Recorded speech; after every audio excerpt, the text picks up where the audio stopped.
Well, happy Metabolism Monday.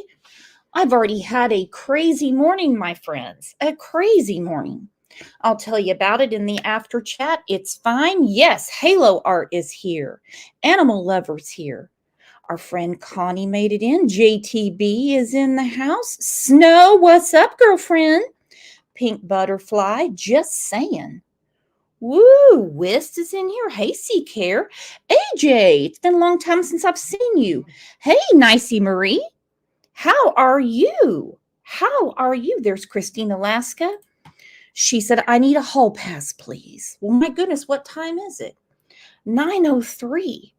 Man, I try to keep myself as prompt as possible, but boy, I clocked in late today, did I not? Just me, how are you feeling? Hey, Jules, what's up? We have a special friend coming up today with lots of knowledge on the case of Summer Wells. Peas in a Pod is here. She is the captain of the coin pusher team. She's trying to make it an Olympic sport. Just Me said she feels slow. Yeah, we're slim. We're slim. We got to get the gang in here. Well, it is showtime. Beetlejuice. Beetlejuice. It's showtime. Someone said that the other day, and it just cracked me up. Susie Sue said, huh? What are you hun? What are you hun? Well, as you know, a few things went on over the weekend. It's raining here. It is high winds here. I don't know how DT Driver's gonna make it. Have no idea. Did everyone have a nice weekend? Did you find any cool movies on Amazon or anywhere? Yeah, where the hell is Slim? I'm going to text her real quick. Craziness. I hear Dawn got very mad at Candace. Woo! Go figure. How could Dawn get mad at Candace about anything? My goodness. A lot has gone on, although we have been warned by a few other creators that we shouldn't be asking about silly things like Candace's health, if she still has the dog, if Grandis had a stroke. We're not supposed to ask those things because God forbid we ask about people who have not been cleared in the disappearance of Summer Wells. It seems like there's more of them than there are of us. Well, before I get to the comments, you know the drill. Welcome your neighbor.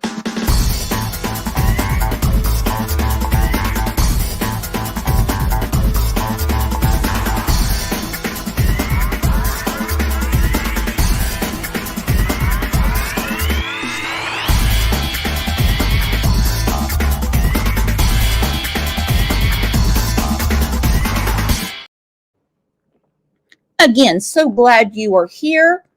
Our friend Katarina in one of my favorite Facebook groups put this up. Candace posted the skunk. Candace posted her dog. Candace posted herself in the ER, all on her own social media. Yet we get blamed for talking about it. If she posts it, we will discuss it. How is being critical of our discussion helping find Summer? This is an often comment that I see. Well, what you've done in 2.5 years hasn't helped find Summer. Okay, so we should just forget about Summer? Is that their suggestion? Or should we dedicate hour upon hour upon hour trying to figure out who different creators are? What is more beneficial to Summer Wells? Keeping her name out there and keeping the pressure on people that have not been cleared, or worrying about what other creators do? Some of these people are damn nuts, and I don't get it. But you know who isn't damn nuts? That is today's co-host, our very good friend, John Q. You guys give our friend John Q a round of applause. And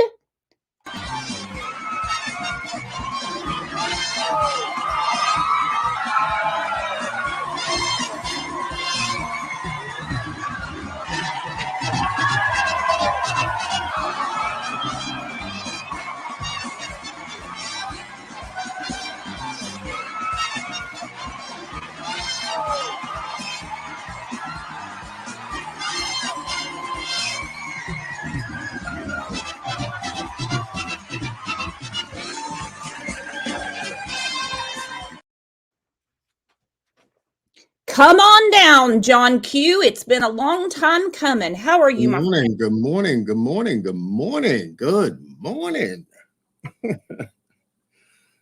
Look at Wow. all I of had, these I had a little bit of a accolades. glitch over here. I don't see the chat on the side panel, so I'm using a secondary device to actually see the chat in its entirety and everything. So I said, well, StreamYard and YouTube sometimes have their head button together, but it's great to be here. Good morning. Good morning, chat. Much love to everybody. Well, like I said, it's been a long time coming. We were going to do this last Monday, but work got in the way. Don't you hate that when adulting gets in the way? Well, when they call you, you got to go.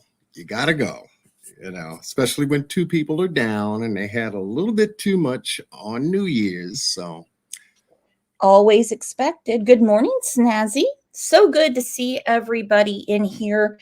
And I want to talk to John about this before we get to comments from the last show. Do you find it a little off-putting? And I'm sure you've seen the comments, people that say, well, in 2.5 years, you haven't solved anything. Do I have a badge that says FBI?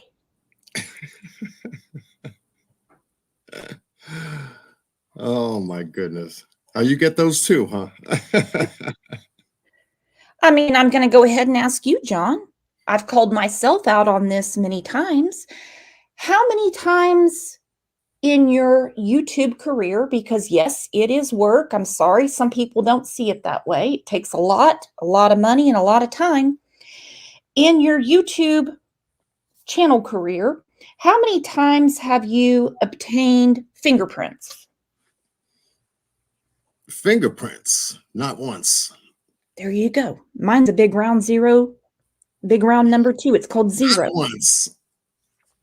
How many warrants have you served?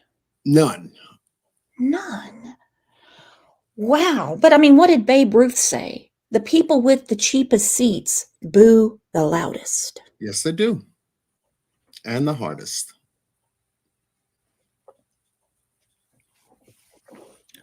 So what are your thoughts on people saying that they basically just want people to quit talking about Summer Wells? I pay them no mind. They don't count. No. Well, only the people that have been on this case for 2.5 years. Think about it. We just turned into a brand new year, 2.5 years. Right. Of a count. Talking about the case, keeping her name alive about the case, wanting justice, wanting the truth. Yeah, those are the ones that count. The other ones that don't count to me. I couldn't agree more. I couldn't agree more. Well, in 2.5 years, you haven't solved anything. No shit, because I'm not Sherlock. Make sense? None of us are, None of us are. We're people that are concerned about a 5-year-old that went missing on June 15th of 2021, mysteriously under her mother's nose, at home, in broad daylight, in the summertime. Mhm. Now, how could that have possibly happened? Yeah. Do tell. Do tell. And conflicting stories. I have a little bit of a cold, so bear with me. And conflicting stories. We started on June 16th when it came out that Summer Wells was missing, and her mother was arguing with people in WJHL articles. And just within that day, she had 3 different scenarios, and none of them had to do with planting flowers. She was pouring cereal with her back turned, but Summer walked out barefoot. Does Candace have eyes in the back of her head? Oh, she didn't tell Chris Madonna that she poured cereal, did she? No. No. Then she was doing dishes. Again, Summer walked out barefoot and she had her back turned. Then we get to Friday the 18th. We're going to talk about that today. When Dawn Wells spoke to Jeff Bobo at Rogersville Review, and he introduced the planting flowers story, but it got put way escalated when they went on WJHL, and Candace said, if I was around, no one would treat her that way. But she held her hand all the way from that tuna can on wheels after planting flowers and walked her into the house. So she made sure that her sons, who, by the way, she said she wants to kidnap and leave the country with, that came out over the weekend. She walked her in, and that's it. That's the last time she saw her. Just like that. Yeah, very specific about that particular thing and non-specific about others. Mm-hmm. Have you noticed in these cases when people have too much detail or they offer detail that they weren't asked, that they're hiding something? And again, we are not here to say anyone is responsible because we're not investigators. Right.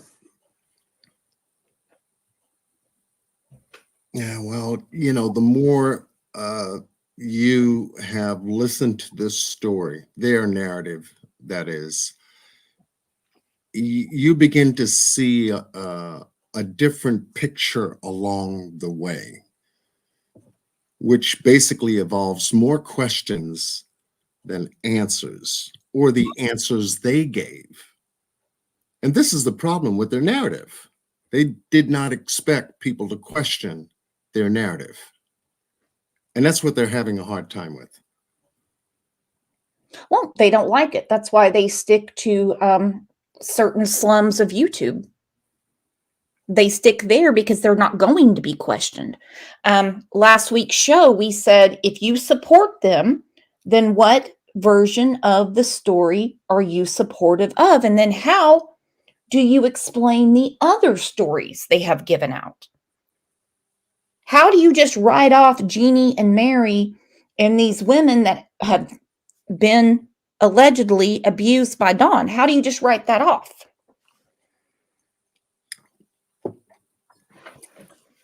Right, they're not good storytellers. That's for sure. Nope, not at all. Celeste said many cases have taken much longer. For real. We have many unsolved cases. Many. So, like Dylan Rounds, he has been missing for quite a long time. So, you're telling me that even with the FBI affidavit, because they haven't found Dylan, he has nothing to do with it? Michael Vaughn, at the end of this month, will have been missing 2.5 years. Hopefully, we don't get to that point. So, you're telling me that Sarah and Brandon have nothing to do with his disappearance? Possibly many others. I don't know. Mermaid said Candace just ruined any chance of seeing her boys after that last comment. And her comment was? She wants to kidnap her boys and leave the country. Call me crazy, but that sounds like a threat to me. Now, she said this recently. Mm-hmm. Mm-hmm.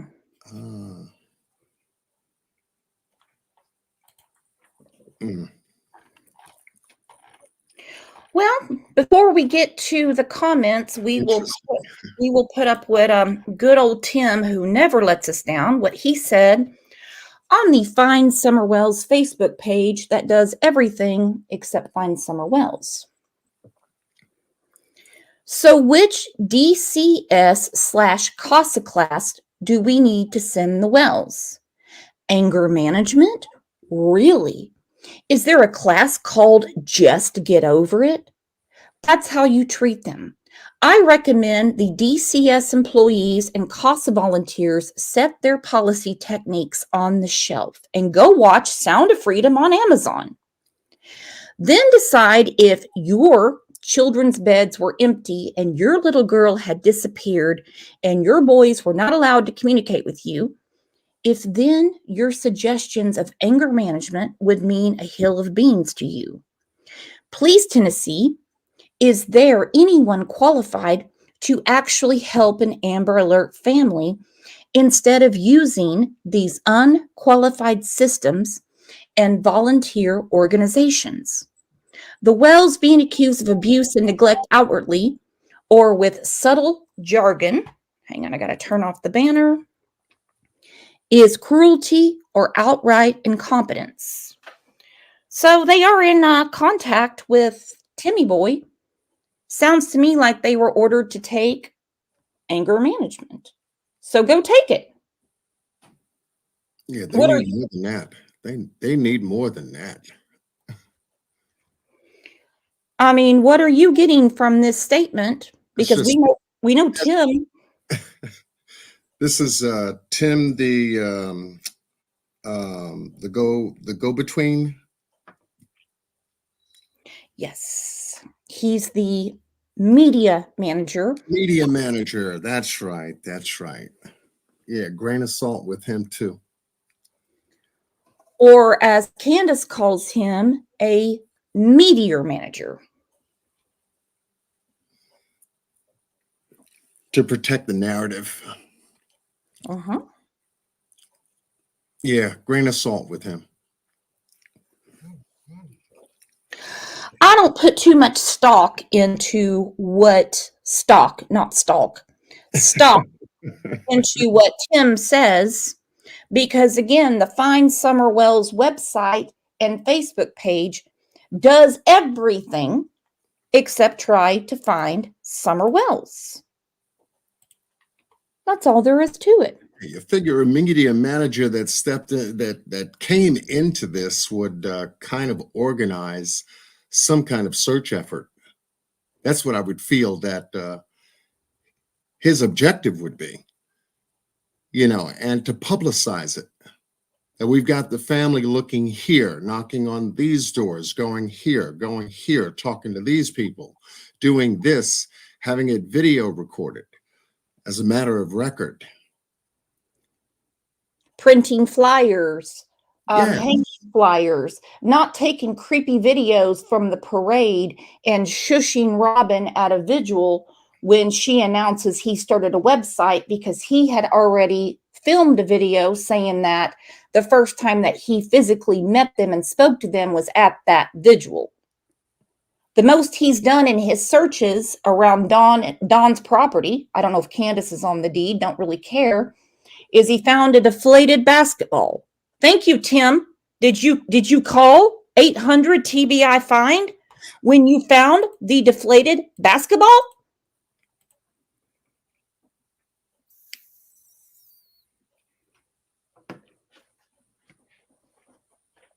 That was a great find. Let's get to the comments, my friend.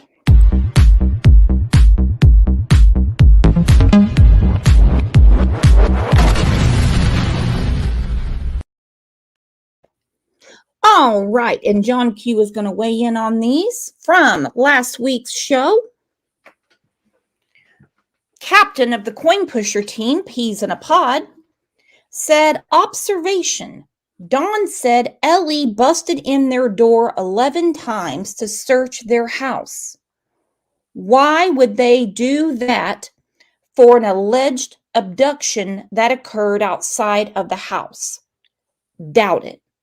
In my opinion, that shows Ellie believes they are moving Summer or her remains inside and away from that house. If remains, she could be in one of Dawn's spackle buckets, hidden under dried spackle. Again, this is her opinion. It would be like cement. He could take it everywhere he goes and just look like work supplies and would keep Summer from being found. I agree and disagree with this comment because spackle buckets are about 5 gallon. So we'll leave it right there. But I'm going to go through this. If Ellie has searched and busted through their door 11 times, then I think they've given up on the abduction, which the FBI card unit said there's no evidence of abduction, and the wandering off theory. You go, John. Right. No, I would concur with that. You know, that means we're keeping a hard eye on you, is what it's saying. 11 times? Why 11 times? Assuming Dawn can keep it. You know, that's a lot to say whether they believe the abduction story or not. I mean, to me. Tanny said the Twisted Tea story at the swimming hole. In Tanny's opinion, someone gave Summer the Twisted Tea. She fell into a deep sleep and maybe something else. Remember, Candace turned up at Hunter's house and asked him if he had kept quiet about the Twisted Tea. Maybe she was talking about Summer and not Hunter.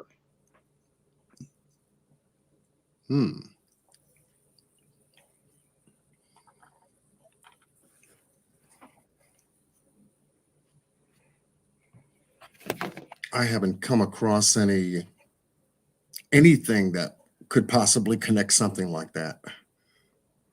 You know, the Twisted Tea, the Orange Crush, the Skittles that were in the vehicle.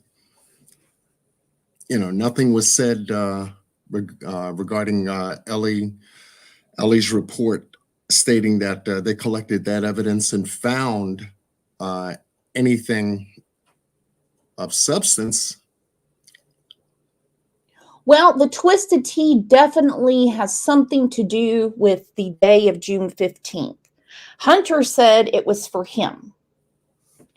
Candace tells McDonough, if my mother was here right now, she would tell you that tea was for her.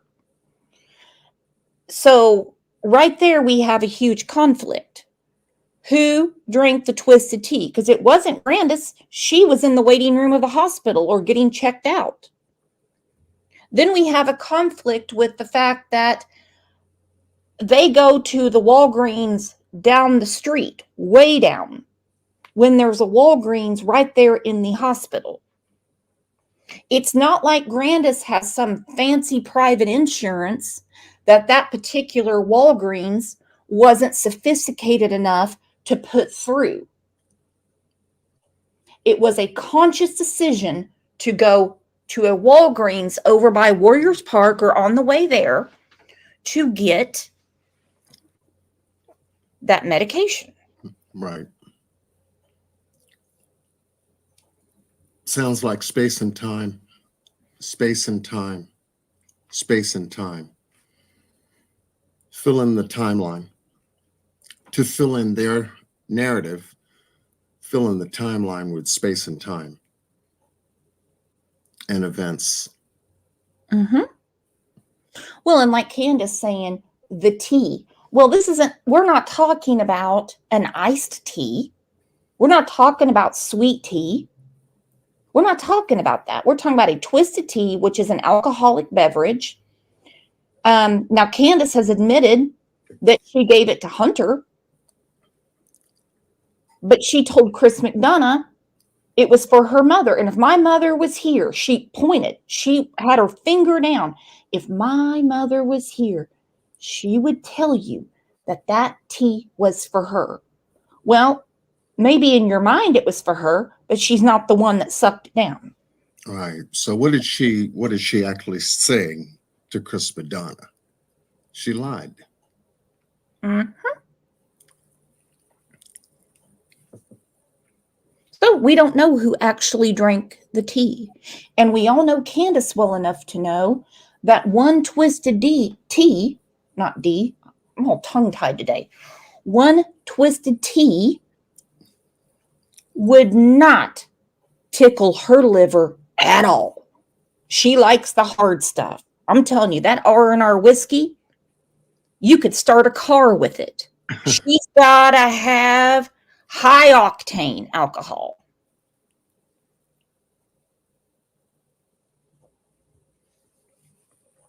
Our friend Amy said, when Candace said, if I was there, describes an actual event. If I was there. Well, the question is, because she said that in the WJHL interview, she said, if I was there, nobody would have treated her that way. Right. So we have a conflict right off the bat because this is Candace talking to two different creators and explaining why she can't lie, placing herself there and what she witnessed. I don't know about Jackie Dobbs. I've just heard about him. I don't know about Jodie Stu. I've talked to Jodie Stu time and time again, and every time she talks to me, her story has changed. Like in how? Okay, like, for instance, like, she said that she was down on the bottom after she heard somebody scream or whatever. She was never at the bottom of that driveway. I drove down there faster than she could fucking fly. Okay. So she said, so the scream, of course, is out of the question now, right? There was no scream, right? There's no scream, dude. She's maced all that shit up. Lie. I can't lie. It's not in my metabolism. Okay. Now, if she was standing down there, was that after Summer had came up missing?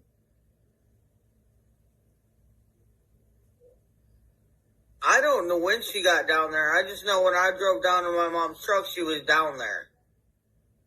Okay. Was she already looking, or was she doing something different? She was just standing on the corner. Very, very interesting. Right. Was it surprising, you coming down the drive knowing your daughter? Yeah, because usually Jodie Sue don't walk around. Lie. I can't lie. Okay, besides the fact that she has two totally different stories. Right. Jodie just makes all that shit up. But then she sees her standing on the corner of a dead-end road. What she would not answer is when Prayer Garden asked her, is that after Summer went missing? She holds her pause, she pauses and, kind of puts her hand up. She skips that question and goes on to something else.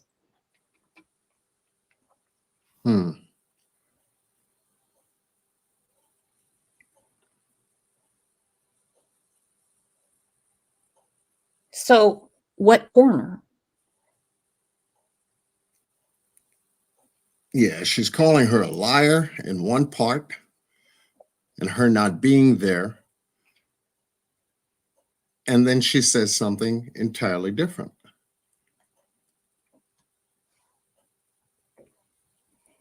And we're back to not knowing what time it was.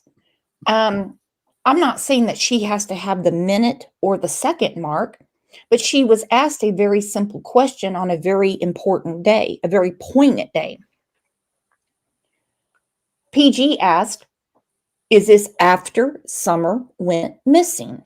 Well, if Jodie is the mysterious kidnapper, what would she be doing standing on the corner?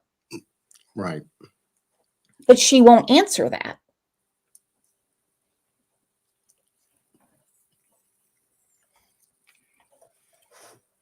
Esther, thank you for being here. Said lots of YouTube creators have made money off of Summer's name. They're lowlifes. Certain people spreading conspiracies. We all know who they are. Well, who are you, Esther? Everyone knows who I am. Everyone knows who John is. John, have you bought that new villa in Aspen, Colorado with all your YouTube earnings? Oh my goodness. That's still running, huh? Wow. But, you know, some people don't even understand it. People also ask, what is the net worth of YouTube? In 2023, the brand value of YouTube stood at 29.71 billion US dollars. A year earlier, the value was estimated at $23.89 billion. YouTube is the 8th most valuable media brand in the world.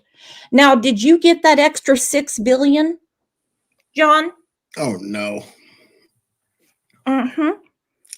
But they go on YouTube,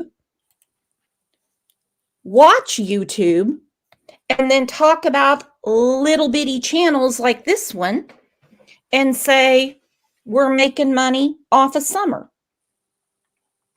Gotta be kidding me. Esther said, why did you block me? I commented, I wasn't speaking of any of you. You're not blocked, hun. I just have to explain myself when you didn't say anything specific. I don't think I've ever seen you in here before. You're not a member. So, I mean, of course, I'm going to defend myself. I'm going to defend my friend John. Well, yeah, for me, it's real easy. I'm not even monetized. I don't get money from YouTube or anybody online. I do what I do online. As something that, you know, for the audience that I'm catering to, you know, wants to be informed and wants to connect with someone who covers the stories that matter. That's what I do on my channel. So I don't have any allegiance to YouTube, and they don't have any allegiance to me. Nope. Esther said, my comments got blocked. I don't see that anything was blocked, hun. I can see it on my other screen. No one's going to block you. And whether you're monetized or not, YouTube is still going to make money. That's all there is to it. YouTube is not going to let you use any of their server space and them not make money. Period. Kimberly Mann. John has an ear-pleasing voice. He should read for audiobooks. Ooh. I've been told that a couple of times. We say it to our friend Kat all the time, too. All right, the title of the show is If I Was Around.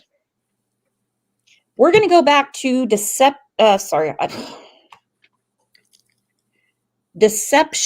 Detective. We're only going to play part of it where he breaks down when Candace said, if I was around. And for me to put myself into the headspace of people like this. How important are inconsistencies? I'm Deception Detective. I'm an attorney trained in statement analysis, and this channel exists to expose lies and manipulation. Before we proceed, please hit the like, subscribe, and notification bell. This is the second video in my series on Summer Wells. And today we're going to look at one of the earliest interviews with Summer Wells' parents, Don and Candace Wells. This interview was done on June 29th, 2021. So it was within 2 weeks of when Summer went missing. I've watched the first few seconds of this and it starts off with the bang. So we're going to hit the ground running, but I have not watched the whole thing. So I'm sure much more will pop up as we go. Without further ado, let's listen. A lot. A lot. I know she didn't walk away from this property by herself or off this yard by her swing. I feel in my heart that somebody has came up here and took her, has lured her away from here. Already, Okay, before he gets to his synopsis, what do you think about Candace saying, I feel in my heart somebody has come up here and took her, lured her away because she would not wander off? Oh, it's something that she's making a statement of her feelings, not a statement that she's recalling. And that's how I took it when I first viewed this. Because when you take a look at her facial expressions as she says it, her eyes begin to wander and especially roll to the right, which is actually a creative signal. So therefore, she's creating the feeling of her statement while she's expressing it. She wasn't looking directly at the interviewer at the time she made the statement. So if you go back over it, you can see the whole motion as she releases the statement on what that triggers. And that was a red flag to me when I first saw it. And in all fairness to Can't, she looks like she might be under the influence of something. Either she just woke up from a nap and had, too much cold medicine, or, she took something. But yes, I mean, it seems very scripted considering the story had changed. Wist has a great point. She wouldn't walk away. Then why did Candace drive around looking for her?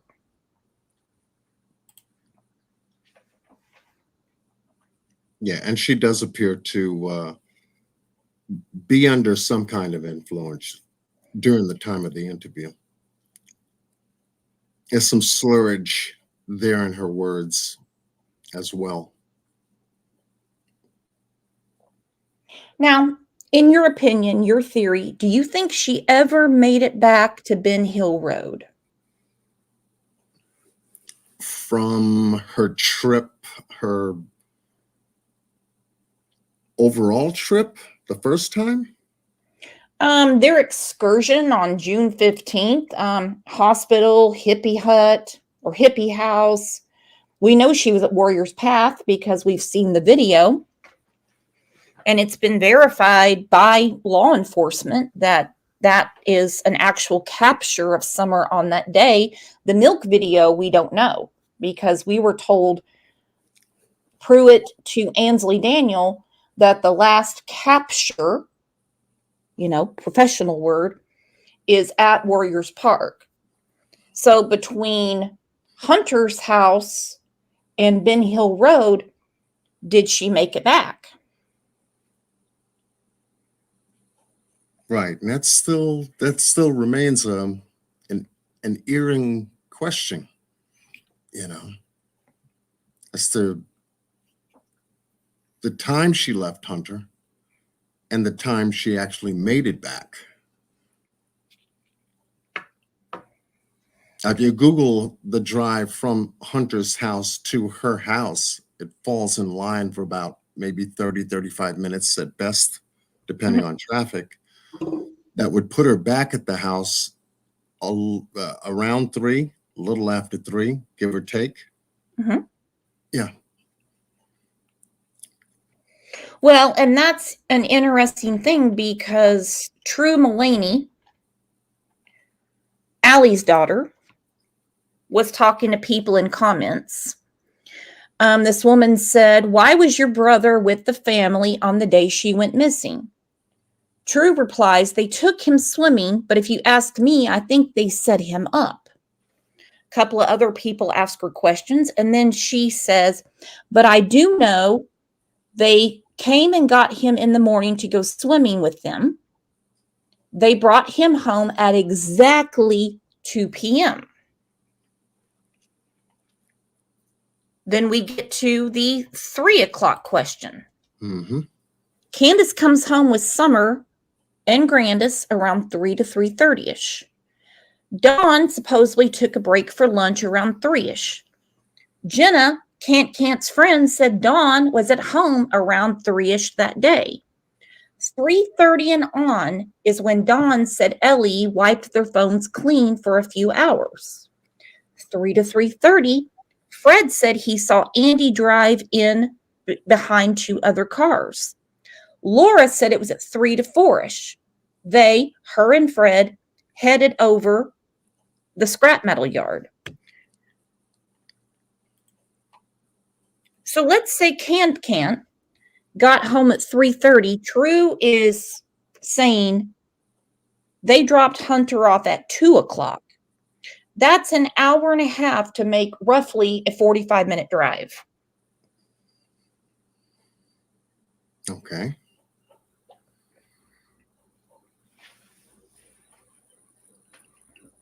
So from that time up until, what did they do? Where did they go? What were they doing? Mm-hmm. According to her, they went straight home. Hang on, I missed Liplock's comment. I'll find it while I roll this. We can see a huge red flag. When someone's kid goes missing, they typically leave all possibilities open, and we've seen examples of this on the channel. So whenever a parent or anyone is conclusive about something, I'm on alert that they might be hoaxing.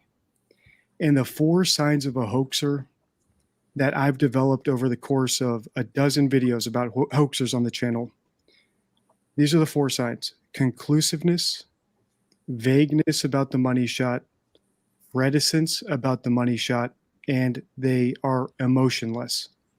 And by money shot, I mean the subject of the hoax. So in the case of Bob Gimley, it's when he saw Bigfoot. That's the money shot. Or in the case of Bob Lazar, when he saw the UFO, that's the money shot. Or the McCanns, when they talk about going into the room and discovering that Madeline was missing, that's the money shot. In other words, the money shot is the part they have to sell you on if they are lying, if they want to convince you that they're not making up the story. And typically the money shot makes up maybe 1% of the entire story, right? So they might be telling the truth 99% of the time, but that 1%, that crucial bit where everything changes, that's the money shot, and that's where we need to check if they're lying or not. And already we can see that Candace is being very conclusive about Summer being kidnapped. So listen to her again. Listen to how conclusive she is. This is within 2 weeks of Summer going missing. For all she knows, if she doesn't know anything, Summer could have wandered off. A coyote could have taken her. A dingo, like that story in Australia. Any number of things could have happened, including an abduction. But she, just like the McCanns, is insistent that it was an abduction, which is the red flag, the big sign of a hoax. Okay, now I'm not going to cross cases. I don't talk about the Madeline McCann case. I don't talk about really any case outside of America because I don't know their laws. I don't know their system of justice. I don't know enough about it. I sound like a dumbass enough on my own here in my own country.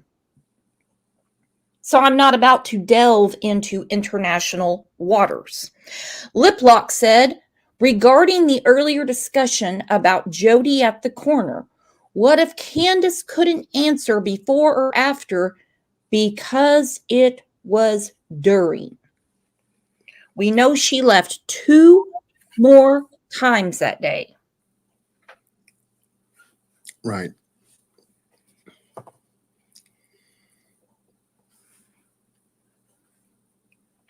And again, that's another statement and indication that she left out of the Chris Madonna interview. And why change your story about Jodie? Jodie makes all that shit up. Jodie makes all that shit up. And then she was sitting on the corner. It can't be both.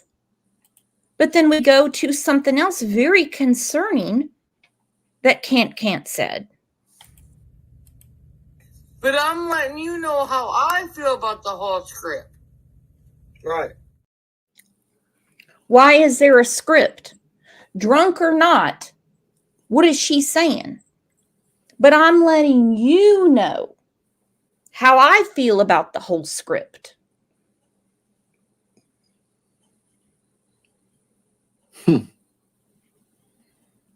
And she was talking to whom? If we know from that video portion. Can't. And this is that statement coming out of her mouth. Yep. Piece of work. Yeah, can't is the gift that just keeps on giving. Oh man, piece of work. No, that wasn't Ernie. That was Cam's channel.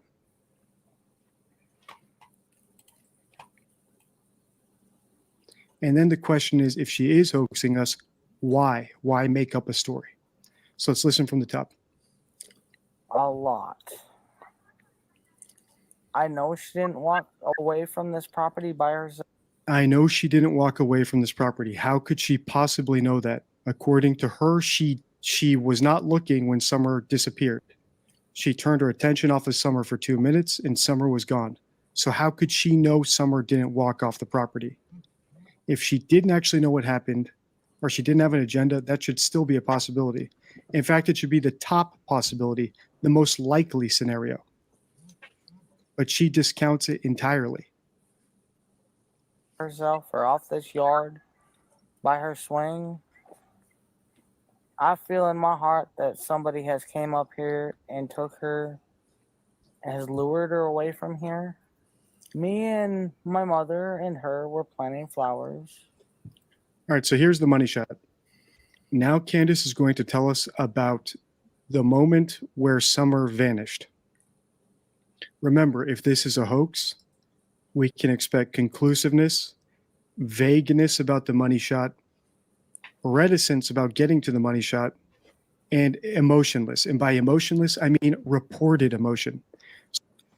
How did we go from cereal, dishes, there was a few other stories in there, to planting flowers?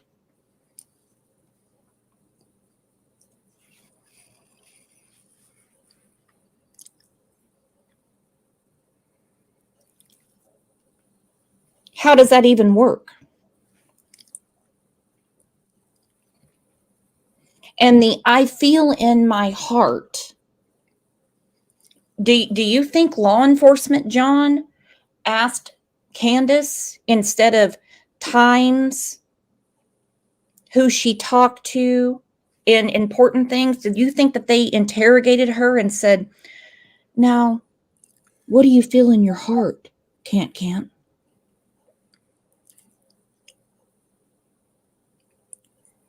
Right. I mean, that wouldn't have even come up.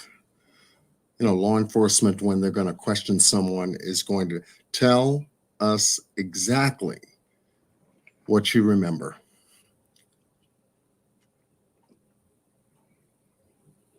Straight. Why did TBI say they can't answer any questions about the timeline? They do in other cases, and I'm comparing apples to apples. Tennessee Bureau of Investigation. They will answer questions about a timeline. In this case, It's because I think they can't.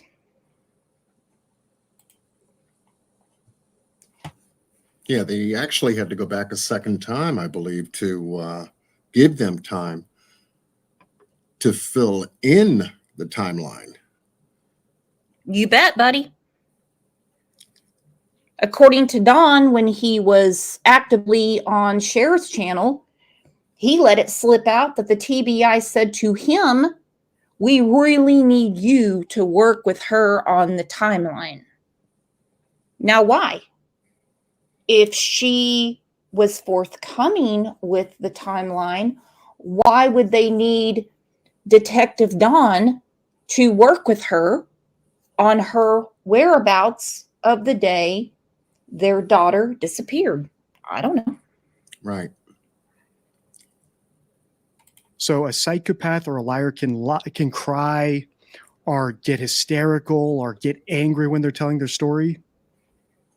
But it's very rare that they're in the mindset to actually make up the emotions they would have felt if they were actually in that situation. And that is how you catch liars.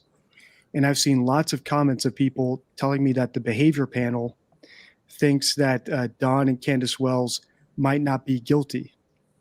And I think that's because they rely on body language, whereas I totally discount it.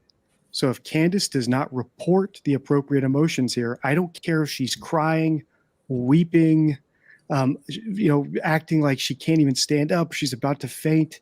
If she doesn't report the right emotions, then my antenna for a hoax goes up. I do not care at all what her or Don's body language says, because manipulators and liars are great at faking body language. They are not great, and in fact, nobody is, at placing themselves in a situation that they weren't actually in. And like I often say, even Hollywood blockbusters with multiple writers of scripts, unlimited budgets, unlimited time to make a movie, still have plot holes. So imagine the plot holes and inconsistencies a story will have if two amateur, low IQ drug addicts come up with it on the spot. It's probably going to have a lot of plot holes. And we're about to pick them all apart right here together. And also, you might notice something different about me in today's video. I got a haircut, but I'm also wearing my new hat. It says "Stay True," and it's got the little DD badge. So let me know if you guys like it. All right, here we go. we went in after we got done washing our hands, and she got a piece of candy from Grandma, and she wanted to go back over and see her brothers.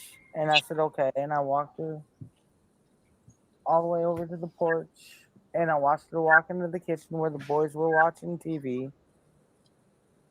And I told the boys, I said, watch Summer, I'll be back. And within 2 minutes, I came back. And I asked the boys where their sister was, and they said, she went downstairs, Mom. Already, this is the money shot. Like I said, this is the most important part of the story. If Summer were actually kidnapped, you would expect Candace to be racking her brains right now. Did I see anyone come up the path? Did the dogs bark? Did my mother say anything? Did we hear any weird noises? Did I hear a car along the road? Did I see Summer turn left or right when she got in the house to go to the staircase or to go into the kitchen? But none of these things are occurring to her to say, because in my opinion, this never happened. It has all the hallmarks of a scripted hoax story in that it's vague. We're planting flowers. She talks about what she said to the boys, but then she doesn't tell us what she did for those 2 minutes. So she says, watch the boy. She tells the boys to watch Summer. Then she goes and does something, but she doesn't tell us what she did. And then she tells us she came back to the boys. It's almost like a movie script where the camera's focused on the door and you're looking through the door at the boys in the kitchen. When in reality, she's telling it from us, from her perspective. She should be telling us what she did. Okay, opinion only. Why did she change her story from pouring cereal to doing dishes, we heard about laundry, to the last people to see Summer before she went down into the basement to play by herself on a sunny day when her biggest fault is liking to be outside. Why was it changed to the boys were the last to see her? Right. I mean, that to me would, indicate that, she needed that as an alibi to connect that piece. She overemphasizes the fact of taking Summer to the doorway, watching her go into the house. So to me, she's trying to express that, she's a concerned parent. Now, how long have they lived there? And why all of a sudden exude or express that much concern to walk your child all the way over to the doorway and watch her go in? Most parents would know people know where they live. She could have just told Summer, go in the house, I'll be there in a minute. You're a parent. You're a father. You, You're a good father. So when you were, let's say you were doing yard work and, one of your children was going to go inside to get a drink of water, some lemonade, whatever, warm day, would you say, oh, no, no, no, I'm going to hold your hand because between here and the door, you could get kidnapped? Right. Or even have a fear or concern. And this is where she brings it up. And this is another red flag to me. It was always a red flag to me in watching the Madonna interview where he was actually there. And all he wanted was to just walk me through that day. Walk me through that day, step by step. And then what did you do? And then what did you do? And then what did they say? What did you say? He was being very gentle in guiding her through that day, which was a very good walkthrough. Mm-hmm. And she told him specifically, what she could remember. I said, why is she trying so hard to remember when it should just come right out natural? And it's the same for this interview too. When I watched this, I was looking for that which parents with a missing child would naturally exude and behave. And I've seen literally dozens and dozens of parents who had their child missing. They are in a wreck.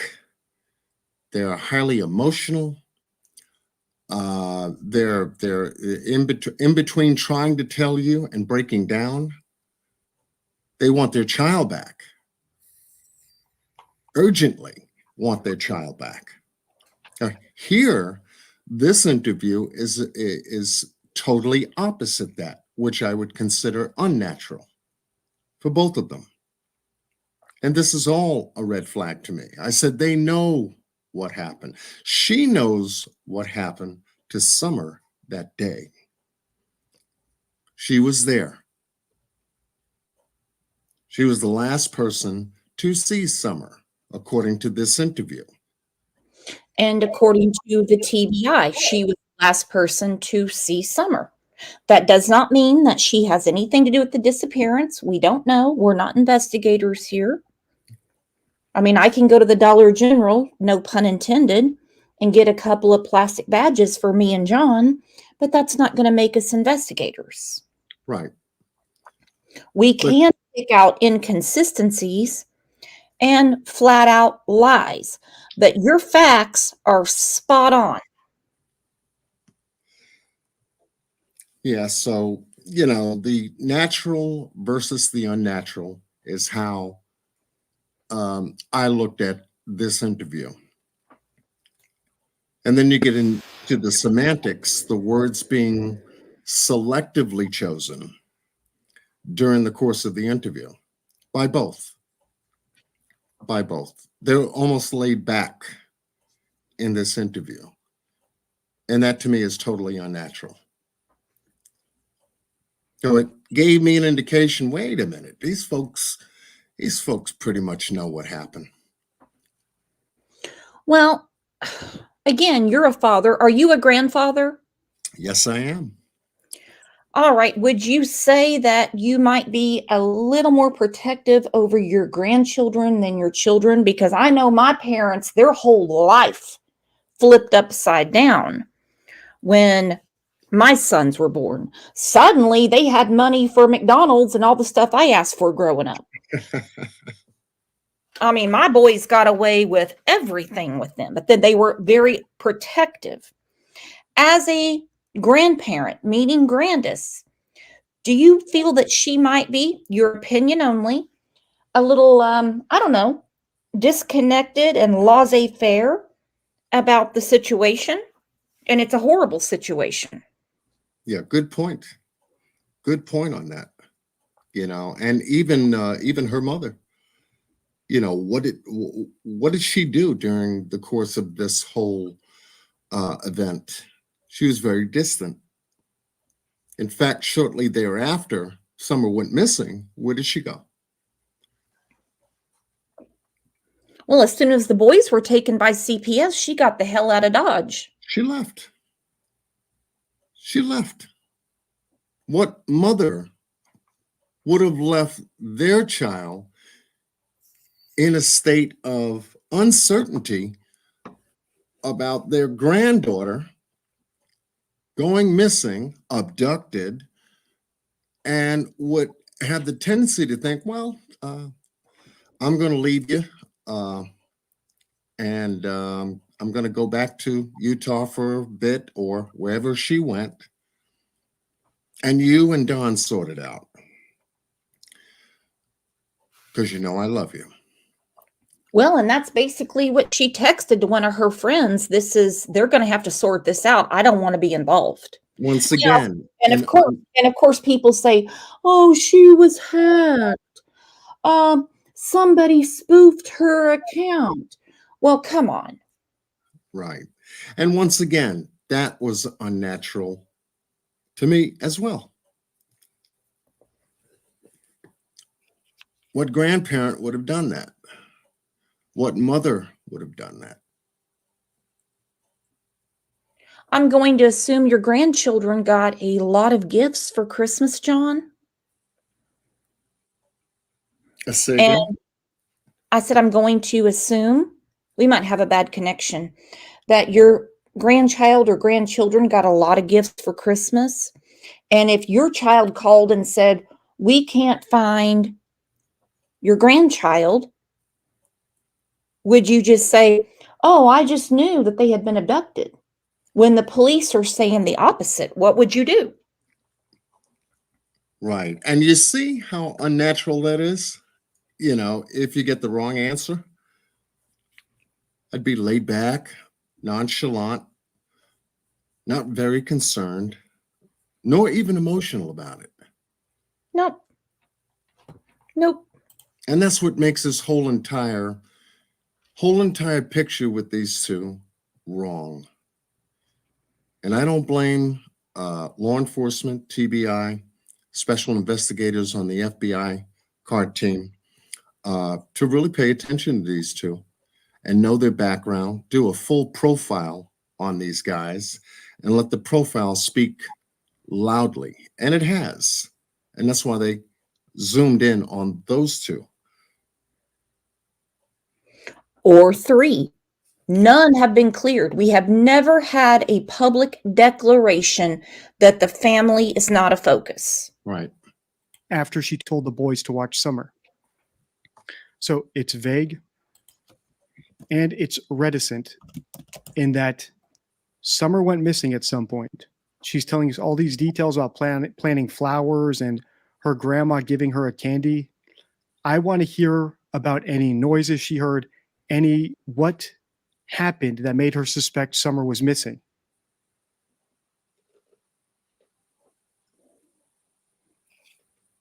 Mom to play with her toys in the playroom. I said, okay. So listen again. All right, let's just back up. She says that she left, she came back, but she doesn't tell us what she did when she left. TV. And I told the boys, I said, watch Summer. I'll be back. And within 2 minutes, I came back. Okay, so watch Summer, I'll be back. Within 2 minutes, I came back. What did she do during those 2 minutes? If she's telling us what she was doing, you would expect her to say, I told the boys, watch Summer, I'll be back. I went back to help my mom pack up all the gardening tools, and then I came back. But she tells this almost like someone told her her script, almost like Don sat down with her and came up with a script. It reminds me a lot of the Kate and Jerry McCann scripted story. I believe they also came up with a scripted story to push their hoax. And here, if just listen to how bizarre that is. I told the boys to watch Summer, and then I came back 2 minutes later. She should be telling us what she did during those 2 minutes if this actually happened to her. I went to go pack up the gardening tools. I looked out at the road. I saw a car on the road. Or I looked out the road. I didn't see anything. But those 2 minutes are just missing. Kind of like a movie script when one character goes off screen and you're still watching the other characters. That's not how you tell a story about yourself if you're the character who walked off screen. I hope that's making sense, just how bizarre this is. And I'm surprised more people are not pointing this out. After I made my first Summer Wells video, I had lots of comments of people telling me, that they're so glad to have me looking at this. To me, this looks like a laydown. I'm very surprised that I'm one of the few people with training in this stuff who is seeing how obvious this is. It's very concerning, actually. Watching TV. And I told the boys, I said, watch Summer. I'll be back. And within 2 minutes, I came back. Watch Summer, I'll be back. Within 2 minutes, I came back. Also, if you pre-ordered the deception deck, stuff like that, like within 2 minutes, I came back, is going to be one of the cards. I'm working on deception deck now, so hopefully ship according to the time I have on the website right now. So if you haven't pre-ordered, it's 20% off right now during the pre-sale at deceptiondeck.com. But that is called a temporal lacunae, when someone skips over time. I told the boys to watch Summer, beep, beep, beep. Within 2 minutes, I came back. It's skipping over 2 minutes. Why? I want to know what happened during those 2 minutes. So when someone says like next or suddenly or around that time or after that, any word that indicates a jump over time, and let's say someone does that to you in your own personal life, where were you yesterday? Why did you come home late? Well, I was at work. After I got in my car, well, you let them say it and then come back to that. What do you mean after? You were at work and then after what? What happened, right? So when someone uses a temporal lacunae, let them continue talking, let them lock in their timeline, and then circle back and figure out what they skipped over now that you've locked them into a timeline. It's frustrating no one did that to them here. I think this early on in the case, they had a rough script for their story, but they didn't have it totally nailed down.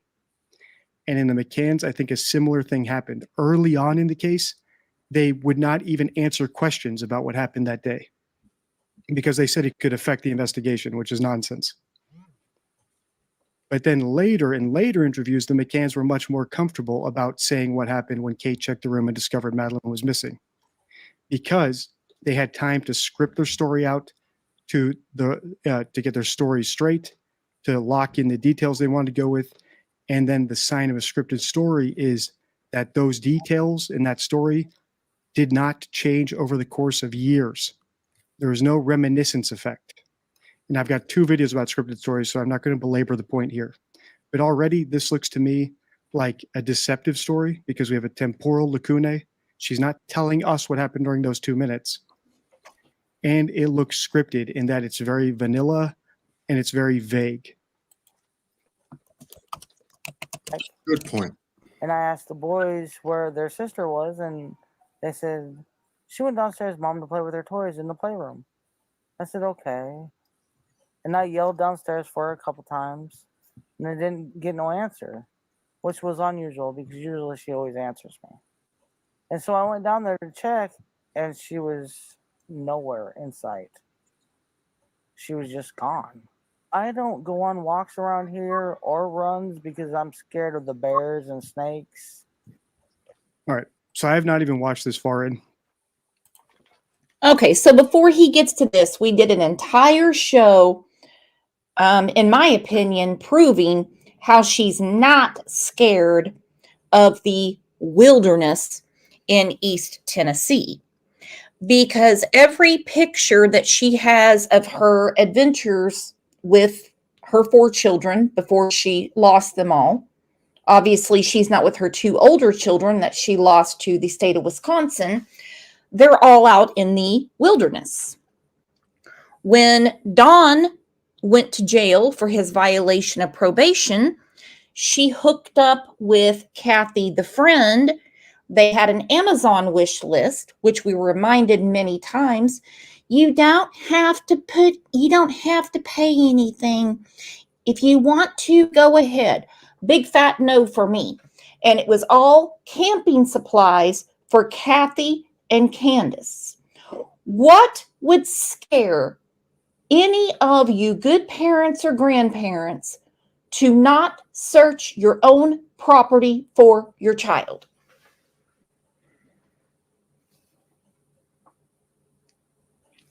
When Kathy and Candace were out camping, it wasn't in a mall parking lot. Guess what? It was at campsites where, dun dun dun dun, there were woods around. Do you think that the bears, snakes, tigers, whatever she's saying, elephants, you think that they're only on her property in East Tennessee and not in any of the other places that she has gone to hang out in the woods? No.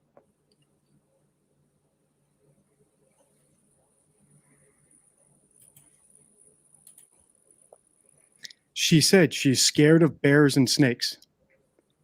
How does she not know that a bear didn't take Summer away? Why is that not a real possibility? Why is she certain Summer was kidnapped? That's the big question. When someone comes up with a hoax, the first step is to recognize that you're being hoaxed. The second step is to recognize why the hoax. In my first Summer Wells video, where I looked at the 10 weirdest statements that Don Wells made when I knew very, very little about this case, I was noting all the instances of him talking about Summer being dead. Whenever he mentioned Summer, he mentioned, it killed her when I said mean things to her, or she loved me to death. And those death references, could have been leakage. So it could have been him accidentally leaking that she's dead. So accidentally revealing that he knows she's dead.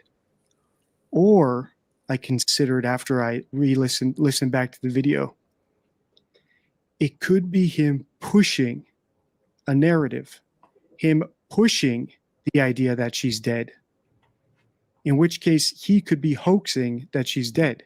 The hoax could be that she's dead. If that's the narrative he's pushing, it means that she might still be alive. And in that first video, I left open the possibility that he might have traded her for drugs or sold her for drugs or favors to someone who he's afraid to turn on, or he's just too loyal to turn on. So someone he's more loyal to than his own children. And he doesn't seem like he's very loyal to his children. These parents are very different than all the other parents we've looked at on the channel. So at this point, all possibilities are open until I learn more about the narrative that Don is pushing. Because right now, Candace is pushing a kidnapping narrative. She just said there's bears on the property.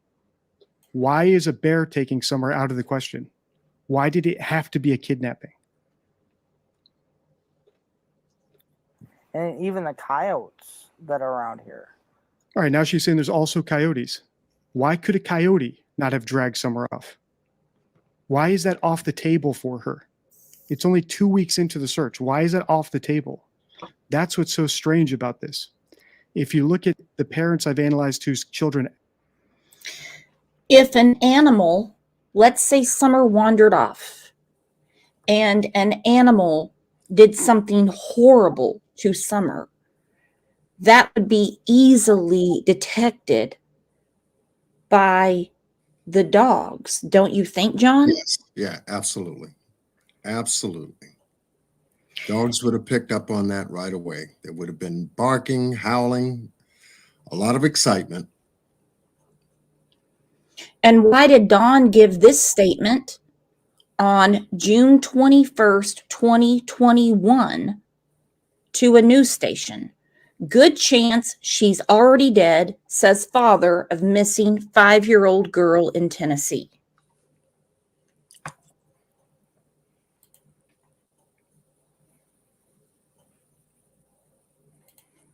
Little grim, don't you think, John? Yes, it is. And for the both of them to have come to the conclusion of an abduction right away and nothing else, and it couldn't have been anything else, like Candace said, she couldn't have walked off the property all by herself. She couldn't have walked off the property all by herself. She seemed convinced about it. That's the saying, no need to go there. That's already covered. Someone took her. What a great point. What a great point. And we also know that Dawn was furious in July when EquiSearch showed up. He said, Dave Radar, you talk a lot, but can you hear? You expect us to bow down to you, but we only bow down to God. Really? Have you had God around you? Doesn't seem like it to me. We have been saying from the beginning she's been abducted. If you could shut that big mouth of yours, maybe you could hear.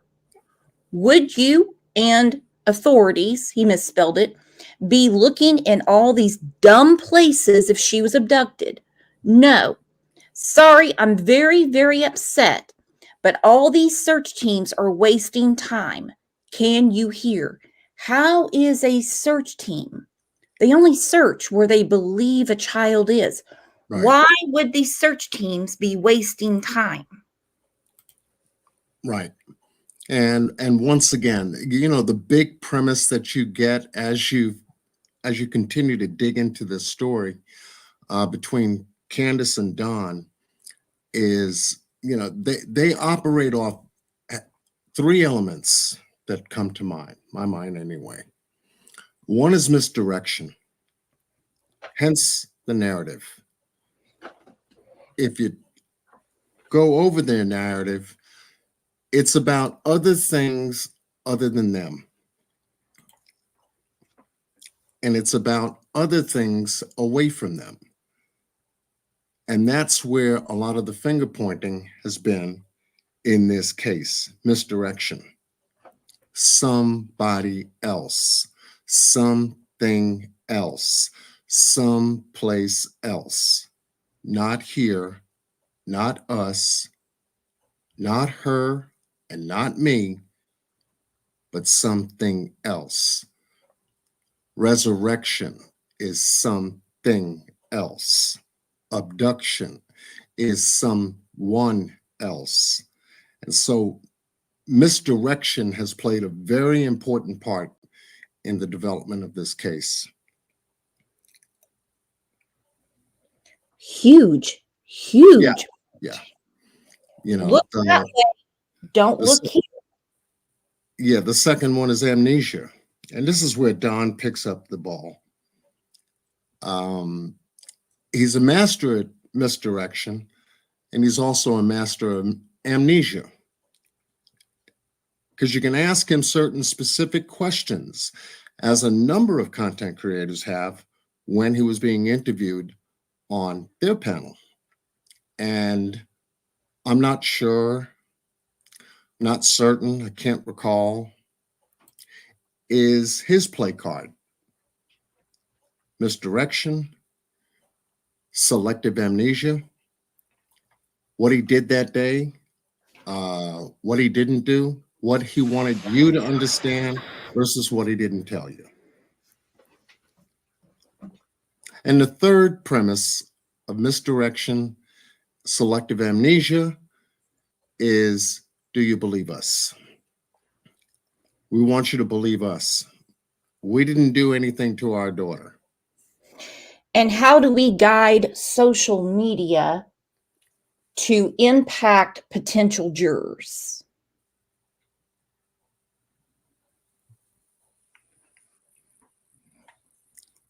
Because they're more concerned with social media than cooperating with law enforcement. Right. If you want your daughter back, you want searches and as many as possible. As many as possible. Hell, you'll be searching yourself. No one's going to stop you. There might be law enforcement that's going to walk with you. We've seen in other cases. But you are going to be searching. Not going to Dudley's to give him $300 when you accused him of abducting your daughter. Not going to the water park like Candace and Grandis did. It's funny that the Wells supporters can never, ever make sense of that. Going to AT&T to get phones. Going over to Hunter's to ask him and Allie what they said to TBI. They had a lot of silly errands after Summer went missing. Actually went missing, they considered every possibility. If a kidnapper took them, please return my kid. If the kid ran away, please come home. We're looking for you. Just find anyone and tell them who you are so you can come home. If they wandered off, if they fell into a river, they left every possibility open because they did not know what happened. When people narrow in on a narrative this early in an investigation, you should be on alert that you might be getting manipulated. You might be in the middle of someone trying to hoax you. Well, whoever has my daughter, I pray and hope that they have not harmed her. And Right here. So in the same sentence that she talks about bears and coyotes on the property, she says, whoever has my daughter. Certain that someone has her daughter.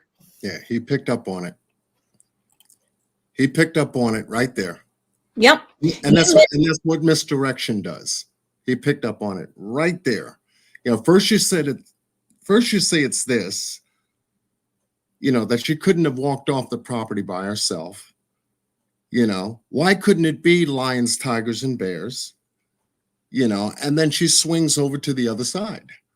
Once again, putting it on someone else. If somebody has our daughter, Don he's stuck on that. It's not lions, tigers, and bears. It's not that she could have walked off the property by herself.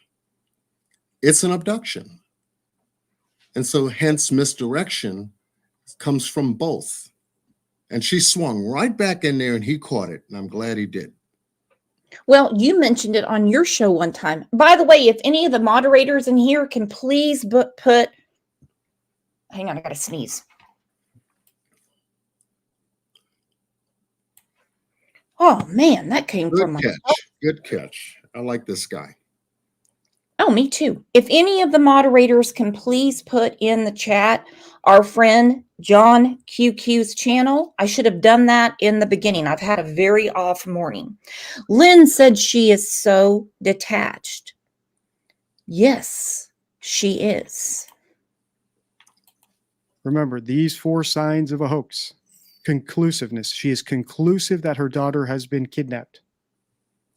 She didn't say, for example, there's coyotes and bears on the property, so I'm worried that might have happened to her. Or if someone took my daughter, if you have her, please return her. I'll pay you whatever you want. Or look into your heart and just please return Summer. That's not what we see here. So even if she actually believes So let's say there was actually evidence that someone was kidnapped. She's not acting like the parent of a kid who's kidnapped. And they bring her back to us safe and sound. Just go to the FBI, the police, and clear it up. I mean, I don't know. It seems kind of elusive. It's really strange that I've never seen this truck, and I've never heard of it until just recently. All right, so apparently they're talking about some truck that was on the property. So, okay, all right, if a truck has been mentioned being on the property, now we have a little bit of an idea of why they might be considering that someone took Summer. But the conclusiveness about it still does not make sense because they're not even entertaining the possibility of a bear or a coyote, things that they brought up themselves.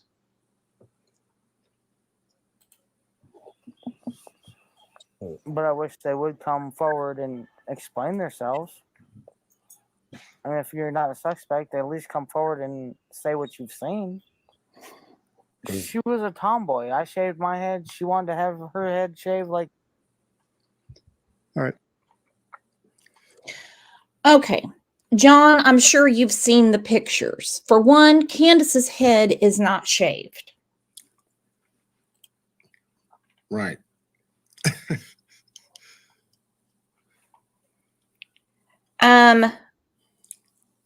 The boy, her hair is cut but not shaved. right. The boys did not have shaved heads. Only Summer did.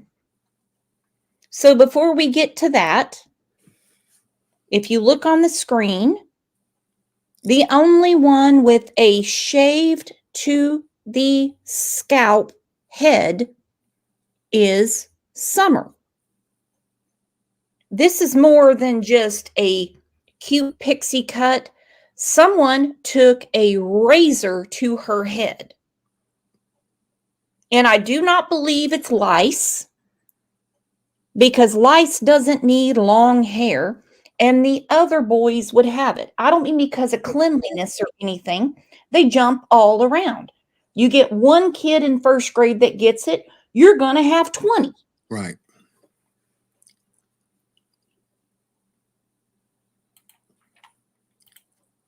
So that's a big old fat lie. There's the natural and the unnatural again.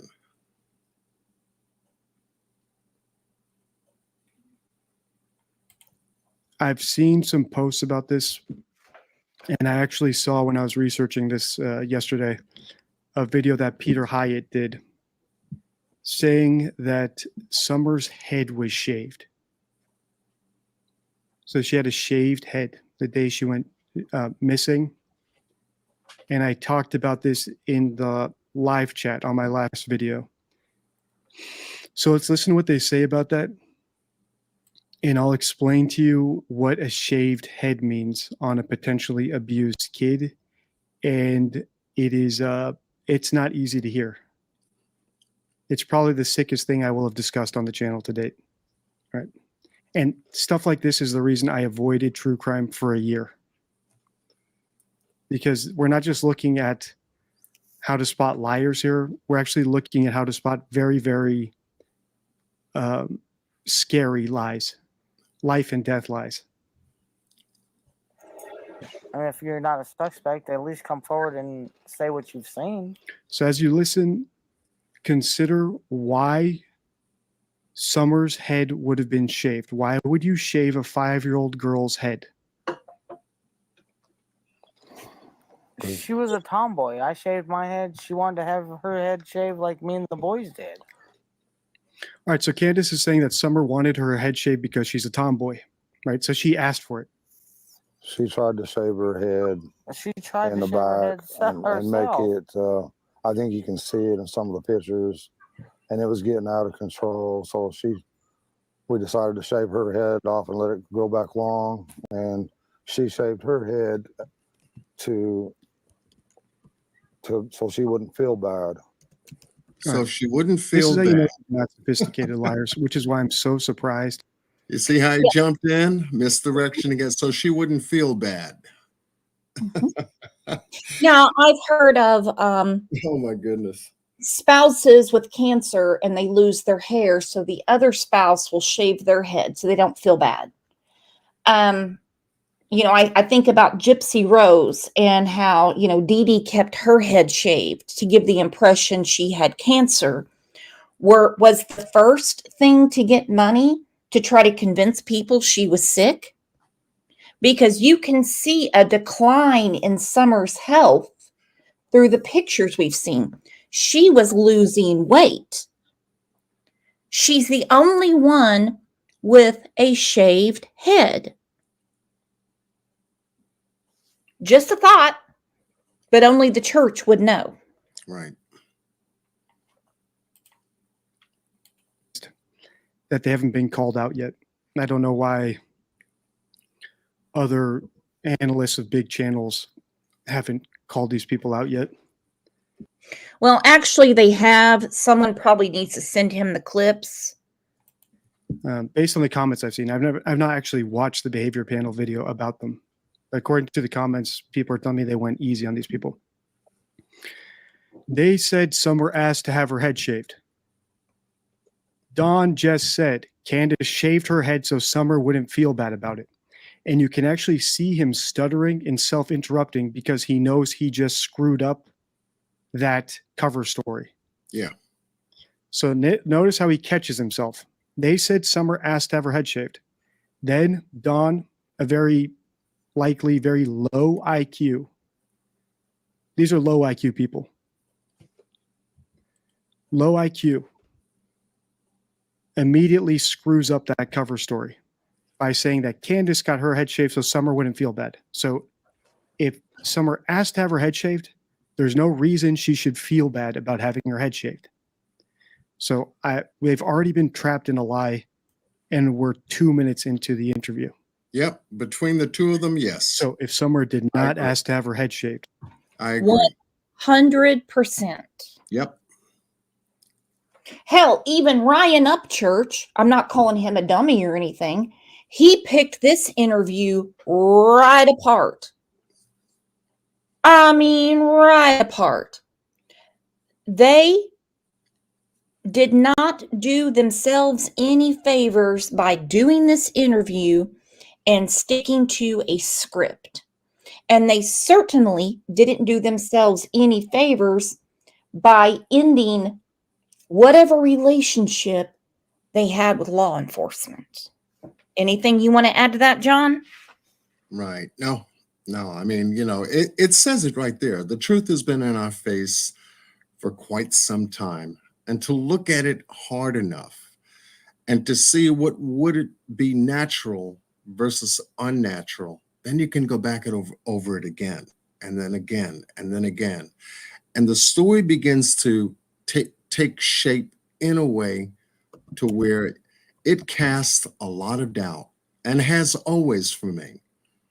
Watching these two trying to go back to back, shoulder to shoulder, to try to keep their narrative straight. And right here, you catch them just teetering back and forth with looks, with guesswork, kind of like tell you what you need to know. Yeah, I mean, it said it right there. And so that's why I've always kept my eye on both of them. Even the fact that of Don taking that weird trip to Chimney Top Loop and recorded it, and to say out of all places that he could have gone, why here? What is the revelation here that he's trying to? Is it misdirection? Is it selective amnesia? Is it a part of the narrative to say that someone threw Summer in a truck, got 20 minutes out of the Beach Creek area, and took her over here? Mm-hmm. And that's why I covered that particular area, because I was waiting for law enforcement to expand their search along with EquiSearch into that area, because it's just over the hill, 17 minutes away. It's a very quick drive. And when you can unfold that timeline from their house to this location over at Chimney Top Loop, you can cover that, in a short period of time. Then you go into the missing timeline between 3:30 and a little after 6 when they made the 911 call. They would have had plenty of time to do that. So what was the reason for Don videotaping that trip out of all of the places that he could have gone looking for Summer? Or saying he had a dream about Johnson grass and then posting a picture of Johnson grass. But he says it's all very elusive. They're being elusive, and you're spot on, my friend. Right. Why do you shave a little girl's head in a house where I believe she was being abused by her father?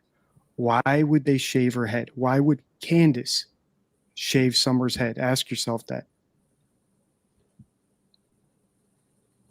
And I know that I and the people on my channel, people who follow me, are normal people, right? Well-adjusted people. So the answer might not jump out at you, and I'm going to give you the answer, but just see if you can come up with it yourself and put yourself into the headspace, because that is the only way to catch people like this. You have to consider things that are so beyond your view of the world, to figure out why certain things happen in these situations. To shave her head She tried in to the shave her back head and make herself. it. So they're claiming she tried to save her head herself. Now listen to what Don says. Listen to how quickly he screws up and how he stutters and tries to self-correct. I think you can see it in some of the pictures, and it was getting out of control. So we decided to shave her head off and let it grow back long, and she shaved her head so she wouldn't feel bad. So he screwed up and he knows it. Yeah. He just stuttered and tried to self-correct.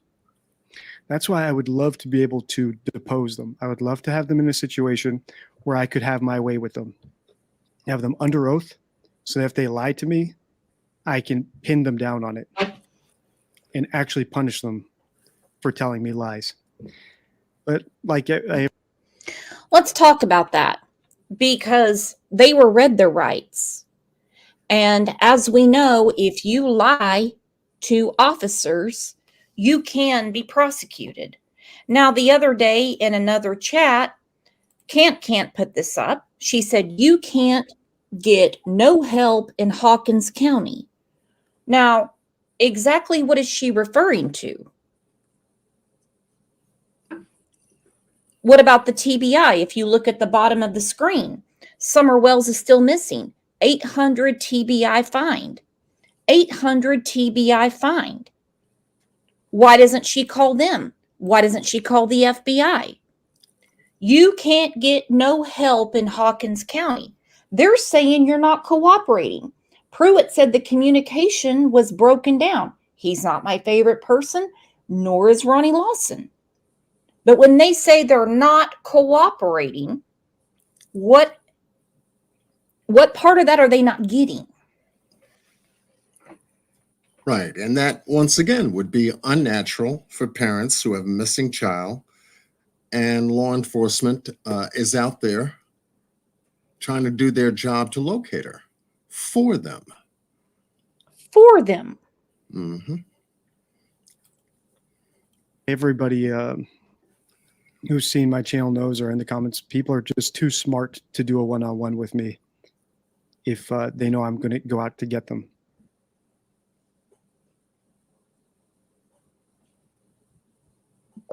And but it didn't bother at this point. Well, I knew right away that she was abducted, you know. All right, so more conclusiveness. I knew right away that she was abducted. How could you know that? How could you know she was abducted? Same with the McCanns. Kate says, I went into the bedroom. I knew right away she was abducted. How do you know that? How do you know they didn't wander off? The conclusiveness is the sign of a hoax, as I always say. When people are this conclusive, you need to be on red alert that they are trying to fool you. And apparently they have fooled people. And I think the reason they fooled people is because, so this is important. I think the reason that people didn't suspect the McCanns, for example, or if they did suspect the McCanns, they didn't want to speak about it, is because no one likes to accuse the parents of doing something to their kid. Because if you're wrong, it looks really bad. And I've actually had people comment on my videos, DED, how dare you accuse these parents? You don't know what happened for sure. What if you're wrong, DD? I don't come to my conclusions lightly, first of all. And secondly, if I'm wrong, if I'm proven wrong, I'll own it. But the other thing is people can be shamed into backing off their opinions. And I think that's what those comments tried to do. And I couldn't agree more with him. We spoke about that earlier in the show, John. You have so many people, and like I said, it seems like right now there's more people trying to make sense out of what they said, as opposed to, well, what we do on our channels. And they say, well, in 2.5 years, you haven't accomplished anything. Right. And they will try to bully people into not keeping Summer's name out. And like you said, you don't pay attention to those people. Right. And the funny part about that too is that Don never really gives an explanation as to the reason why he comes to that conclusion ever. Why do you think she was abducted?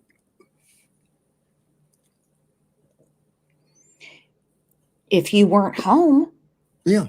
the first person you would ask. What would bring you to that first conclusion so firmly like that? Mm-hmm. You know, is it something that you're involved in? Could it be something that you're involved in that would make you jump to that conclusion right away? Especially on that ride home that he took, that took him about 30 minutes to get from Jonesboro all the way back home. He went to the bottom of the shed off of Beach Creek and went there first to that area. Why not straight to the house where the family would have been? And what did he say during that drive to the lower shed off of Beach Creek Road? Right then and there, I knew she was abducted. And what would bring him to that conclusion right away? You see, so that's been telltale all along. What is the reason for the abduction story being so firm in their minds? Are they involved in something that would cause an abduction? And what would make Grandis take Candace's word when she goes down to the basement, the dungeon, whatever you want to call it? No one can see in or out because, you know, the windows are dark.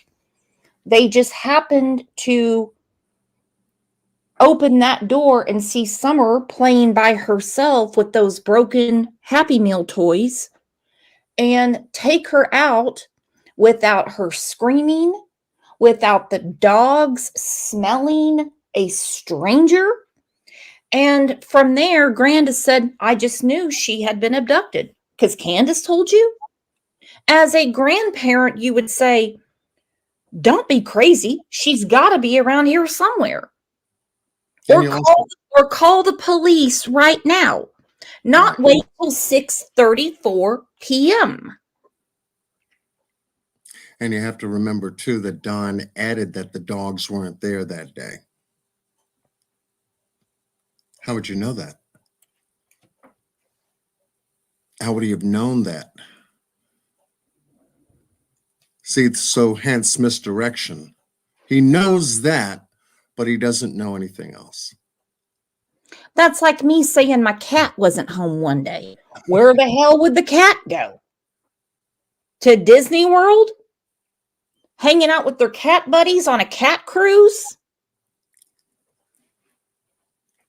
Yeah, so there's something wrong with the both of them. The You better, story independently of each other and together just does not add up, never made sense. And being that, we're 2.5 years into this case right now, going towards another June 15th, yep. what have they been doing? Pretty much the same as they've done when Summer went missing. One story after another. And I'll show you an example. For example, I got this comment a little while ago. We get those all the time, don't we, John? Summer. Oh, yeah. So when they are able to fool people who interview them, it's because they are manipulative. Every drug addict, every alcoholic, every lowlife is manipulative because that's how they survive. They don't survive on their wit or their industry or their skills or their smarts. Telling it like it is. Mm-hmm. And her, can I offer you some iced tea? That's a red flag. Don apologizing to the police for looking for his kid and talking about how he feels bad that they're limping is a red flag. I just wish there was a way that neighbors could search neighbors' houses, and then if they're not willing, get a search warrant or something. But there's just no way you can search every single house, in the eastern United States or whatever. But I wish there was a way.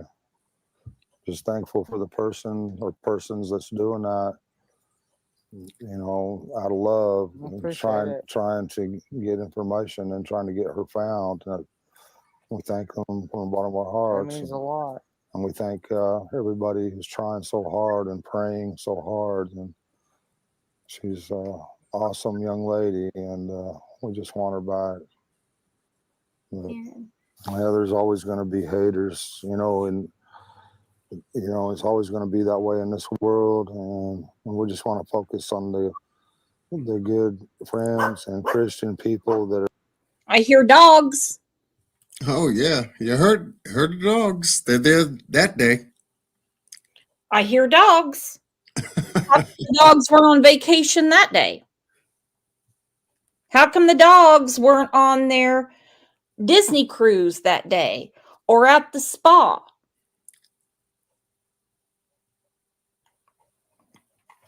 Why? You clearly hear dogs. Loud and clear. All right, so I think we've gotten through enough of that. Now, let's look at something different.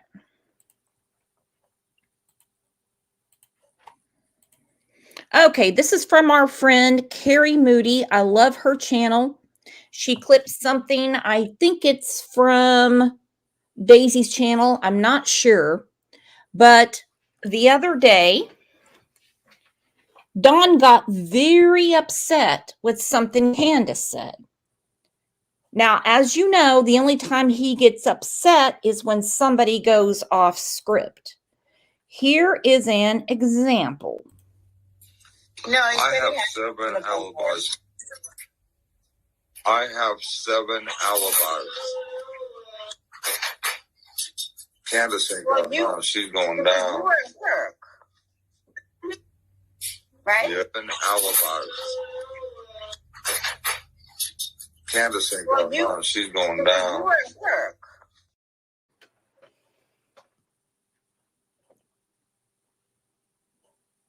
He also got put into a corner on another channel, and this is what he had to say.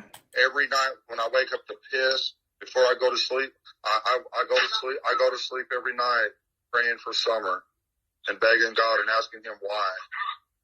Very first thought I have every night when I wake up to piss before I go to sleep, I go to sleep. I go to sleep every night praying for Summer and begging God and asking Him why.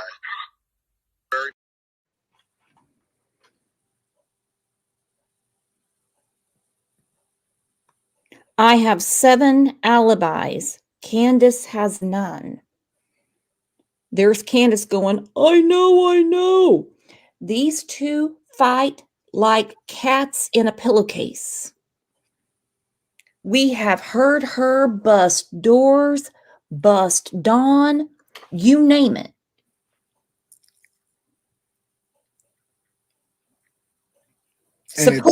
Supposedly because her gums were sore because she was smoking after getting her free chompers from Dr. Phil.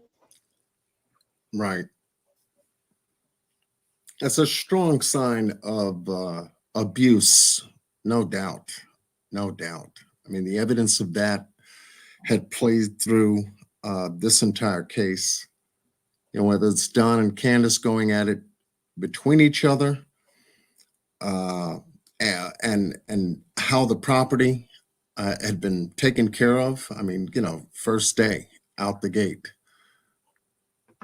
knowing that you've got 4 children that run around that property. Mm-hmm. You know, the inside of the property when Chris McDonough did his walkthrough tells a lot. Tells a lot about neglect and abuse. And I think it was a video that I had listened to. It was a quick one this morning about Don going at it with Mary and telling her that he was going to break her jaw, Mm-hmm. and Yep. the kind of verbal abuse that he's capable of. And there was another content creator I was able to catch, and he spoke about all types of different people. And in fact, it was so bad, the content creator had to beep out certain words because he was referring to specific kinds of people using the N-word. Oh, yeah. And calling Latinos names. I mean, anything that he could find. Once again, misdirection all over the place.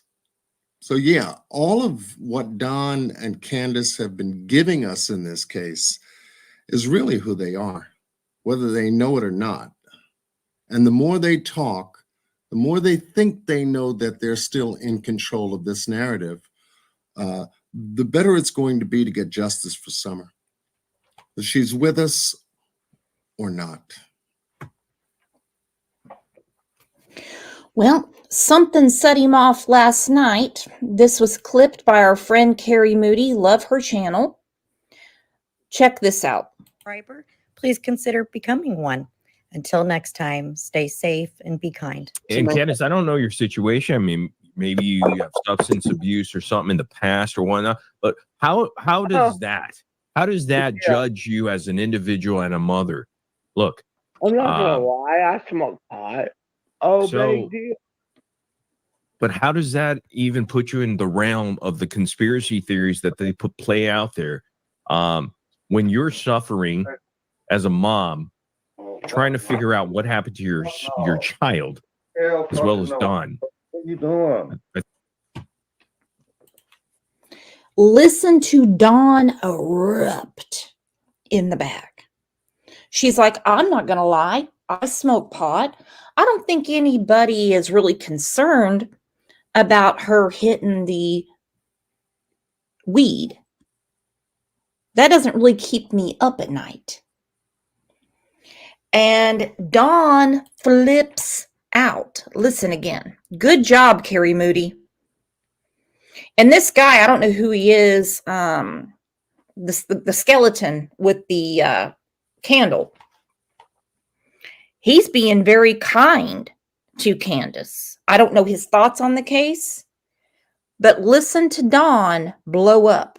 Situation. I mean, maybe you have substance abuse or something in the past or whatnot. But how does that judge you as an individual and a mother? Look, I'm not gonna lie, I smoke pot. Oh, big deal. But how does that even put you in the realm of the conspiracy theories that they play out there? When you're suffering as a mom, trying to figure out what happened to your child, as well as Don. What you doing? I think Don's. What are you doing? Baby, stop yelling. What the fuck? Where'd you get that? Stop yelling, you're live. No. Sorry, guys. Okay, so now she's off. Did she break the script, John? Oh, yeah.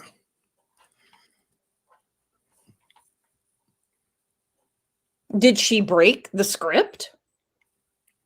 She says, "Will you stop yelling?" He's like, "Hell effing no. What are you doing?"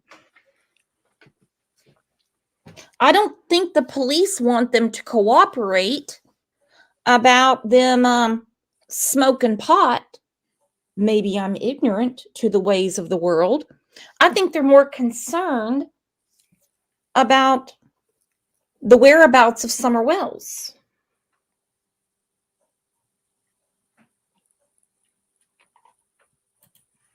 And listen to her. "Will you stop yelling?" Yeah, she's got an important interview to do. Don't you know she's she in her mind she's on the Today Show. What the fuck? Where'd you get that? Stop yelling, you're live.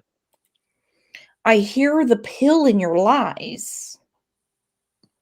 Mm. No. Sorry, guys. I'm okay. Hey, All right, so that got caught off real quick, but I mean, enough people clipped it. That's from Carrie Moody's channel. I love her channel.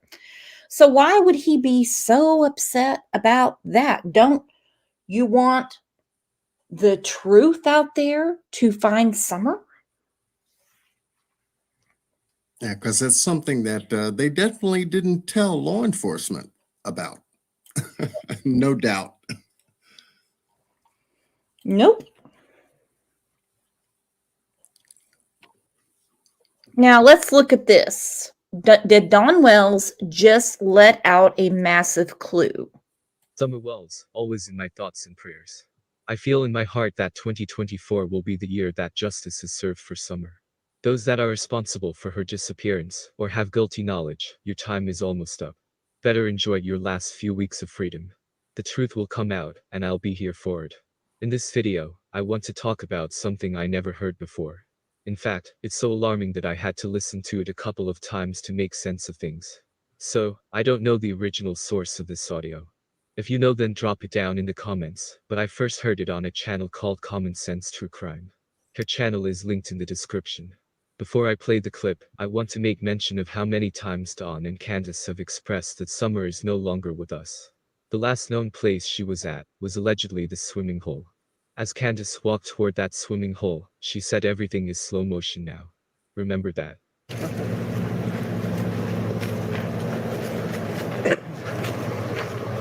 And I'll just follow you, okay? No. I'll follow you on which direction. And Everything's slow motion now. I know. Always found that statement weird. Anyway, in this clip I'm about to play, Don was saying that he believes Summer is no longer with us, so the interviewer asked then where's her body at? Listen to Don's response. Oh, Don, where the fuck is her body then? Because in the clip before, he's like, "I think that she's no longer with us. I do." And then Lips is like, "Okay, then where is she?" Around here, you can just throw a body in a creek next to little wash. Okay. He said, around here, you can just throw a body in the creek and the rain will just wash it down to the river, you know. Now, isn't this a little grim for a father to be saying? Very. And the rain will just wash it down to the river, you know? Is he trying to get a reaction from YouTube? Or does he know something? Yeah, I mean, it's been that way with him since the very beginning. And Candace, you know, from Dr. Phil, the behavior panel, Chris Madonna, you know, all three of those interviews, if you will, you know, that were conducted with this couple here was sensational because it elicited a lot of good information outside of that that preliminary interview that the news broadcaster brought to our attention. What was it? 2 weeks after Summer went missing. And but you can see the barrage of additional parts and pieces being sprinkled out over time. And their behavior patterns, are inconsistent with two people who are parents to a child that went missing 2.5 years ago. But for him to have come out and make that statement of you can throw a body in a river and it'll wash, in the water down over here and it'll wash down to the river. Yeah, he even said one time she's fish food. And I need to address Karma Camille. Welcome. She said, God, you all will never stop exploiting this family. No new information, just the constant string of lies told by a bunch of wannabe journalists. Get a effing life. These are their words. This is what they have put out into the universe. This is what they have said publicly. And Summer Wells is still missing. So would you rather me dissect their words and try to make it sound like there's nothing wrong with it? Do you want me to do like a thoughts and prayers channel where I just say, oh, they must be hurting. They must really be hurting. These are their words. Anything you want to add to this, John? And what would be the harm in keeping Summer's name alive? It seems to harm a lot of people. I mean, a lot of people. They get so upset. They're like, there's no new information. You haven't done anything in 2.5 years. And I'm like, I can't get warrants. I can't do tire tracks. I can't lift fingerprints. I cannot interrogate them. And those that do talk to them don't get answers. Summer needs to be found. And it's up to 3 agencies, the FBI, the TBI, and Hawkins County. And guess what? The 3 people that were on that hill, well, 2 that we know of. 2 that we know of. And that would be Candace and her mother are not cooperating according to the authorities. Don said that his private investigator calls TBI from time to time. Well, is time to time good enough for you when, as Tim said, you have an empty bed? Well, you have 4 empty beds, considering, all your children have their own bed. You know that you don't have 4 children with you. Why are you not jumping every hurdle you can? Whether they want you to go to rehab, they want you to clean up the house, they want you to take anger management, whatever. Why are you not doing everything they ask? No one has adopted your daughter out. Joe Biden does not have her in Mexico, Dawn. Chris McDonough does not have her. Allie did not come up the dog trail and just take her. Dudley has already been spoken to. Jose's been spoken to. I can't even tell you who else. And thank you, Lisa, for the super sticker. And thank you, Pat K, for the gifted memberships. And when people say, oh, you're making money off the family, who has made, besides YouTube and WJHL and Dr. Phil, who has made the most money in Summer's disappearance? I would say Don and Candace. They've had their house remodeled. People have been paying their child support.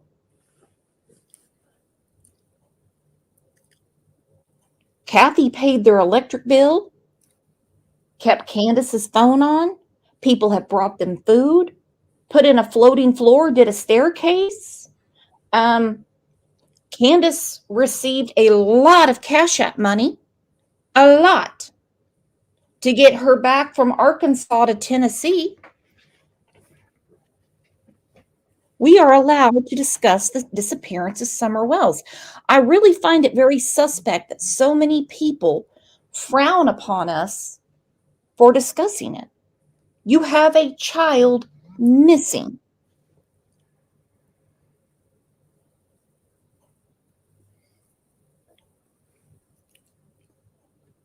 Make it make sense.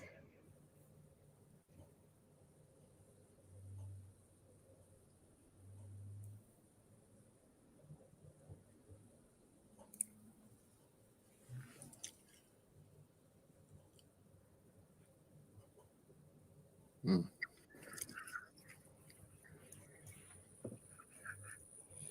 So we're not going to look at those people that don't want Summer talked about. Do you agree, John? I agree. Like I said in the beginning of the live, they don't count.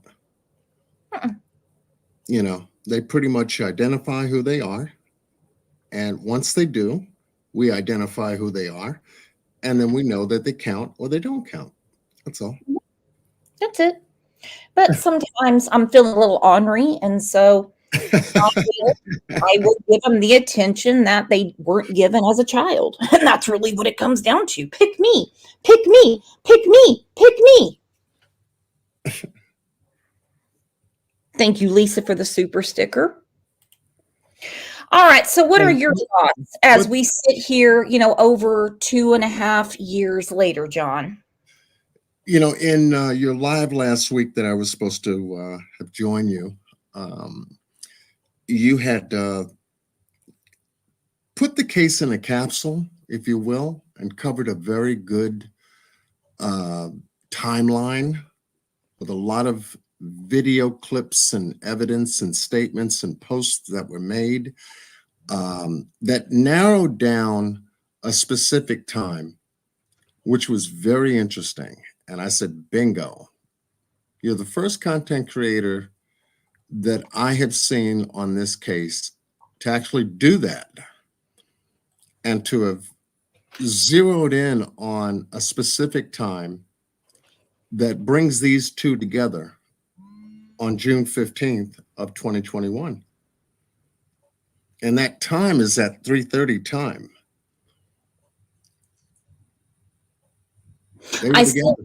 I still wonder if she ever made it home. I still wonder if she ever made it home. And we're going to look at this clip really quick before we depart. This is coming now. An ex-coworker of Ronnie Lawson's, he got a little snippy with her about the timeline. A woman by the name Michelle went on CB's panel and shared some interesting information. I'm going to tell you where I worked at too, so everybody will know. Okay. We did police department. Yes, that's right. You worked at the sheriff's department. Sheriff's department for 27 years. I mean, we've been friends for years. Wow. I looked her up and she did indeed work with Ronnie Lawson and retired after 27 years.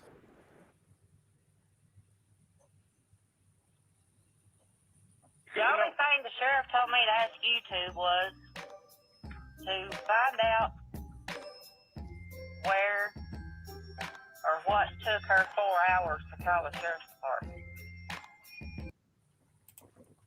What took her 4 hours to call the sheriff's department? You see, they know way more than we know. It will all come out. Right.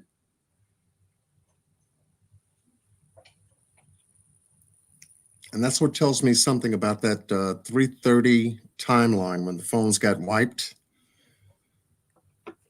Police started from there. Mm-hmm.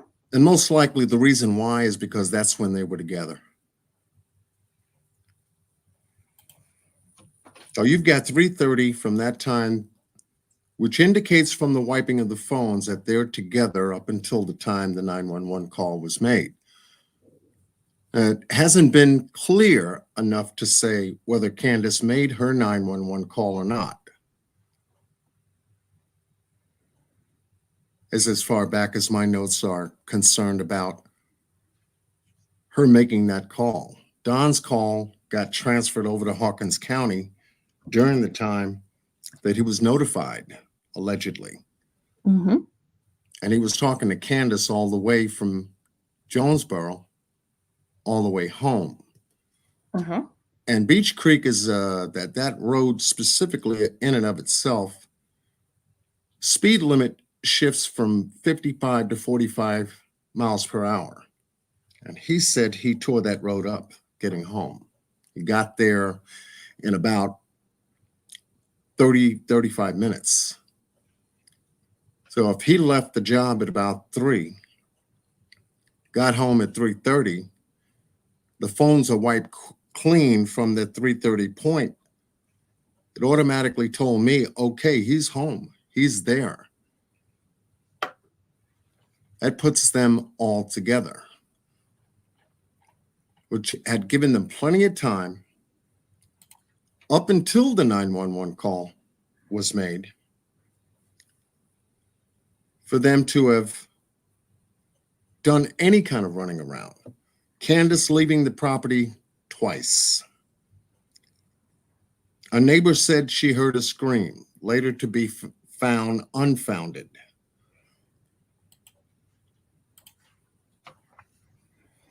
Unfounded, which I will say this right now, police do not have to tell us. They can flat out lie to us. It's really not our business to know until it goes to a public forum, which is the courthouse. Right. And so a lot of the details that led up to that time point, at 3:30 time point, is where they mess up their narrative. They tell about everything else away from that time point.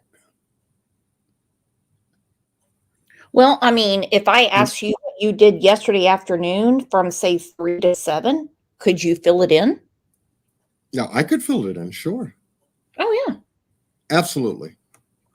But especially if law enforcement is going to ask you that question. Where were your whereabouts between 3:30 and a little after 6 on a specific day? You should know.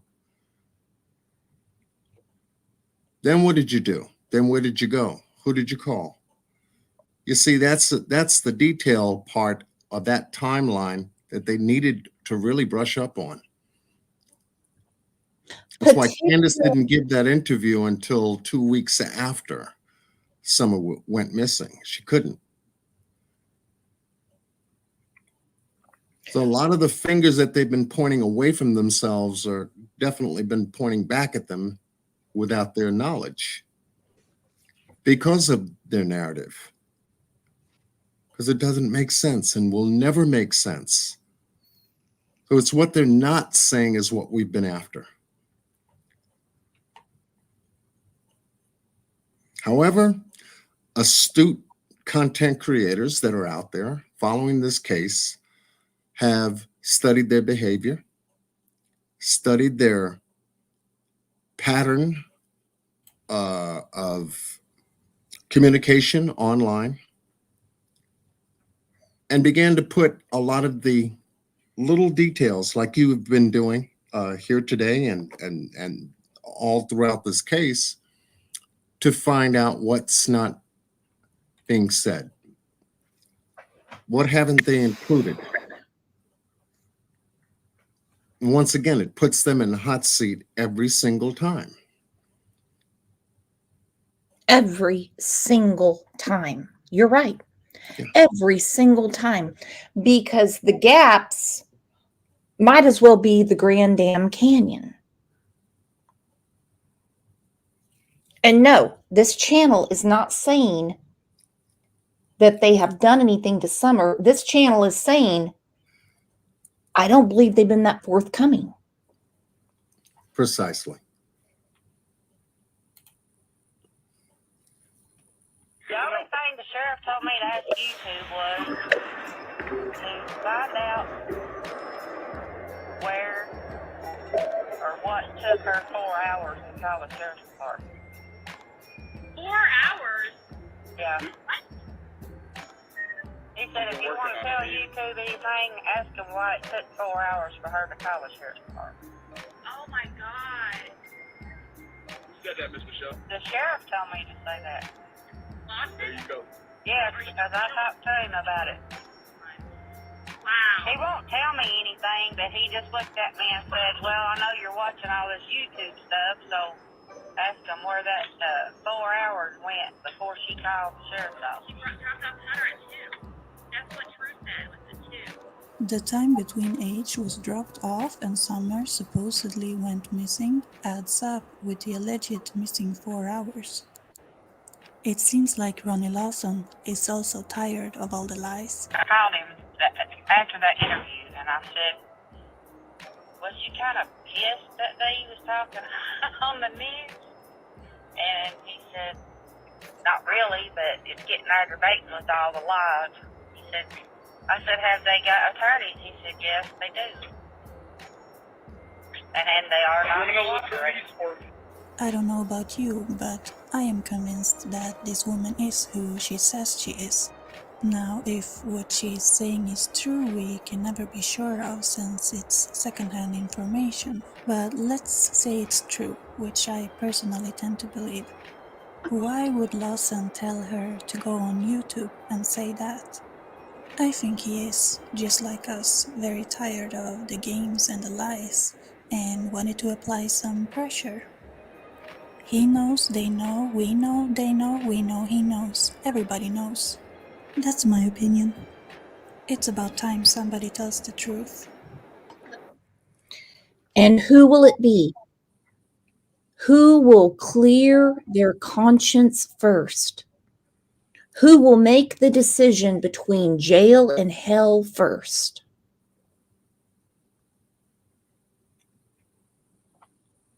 Who's it going to be? Because I don't believe for a minute that this woman is lying. Because Ronnie Lawson would have had her locked up the same day. Same day. He'd have been like, what are you doing on YouTube saying I said that? He'd have found something. All right, so it would stand to reason that that would make a significant statement right there as to the timeline. Mm-hmm. It definitely does to me.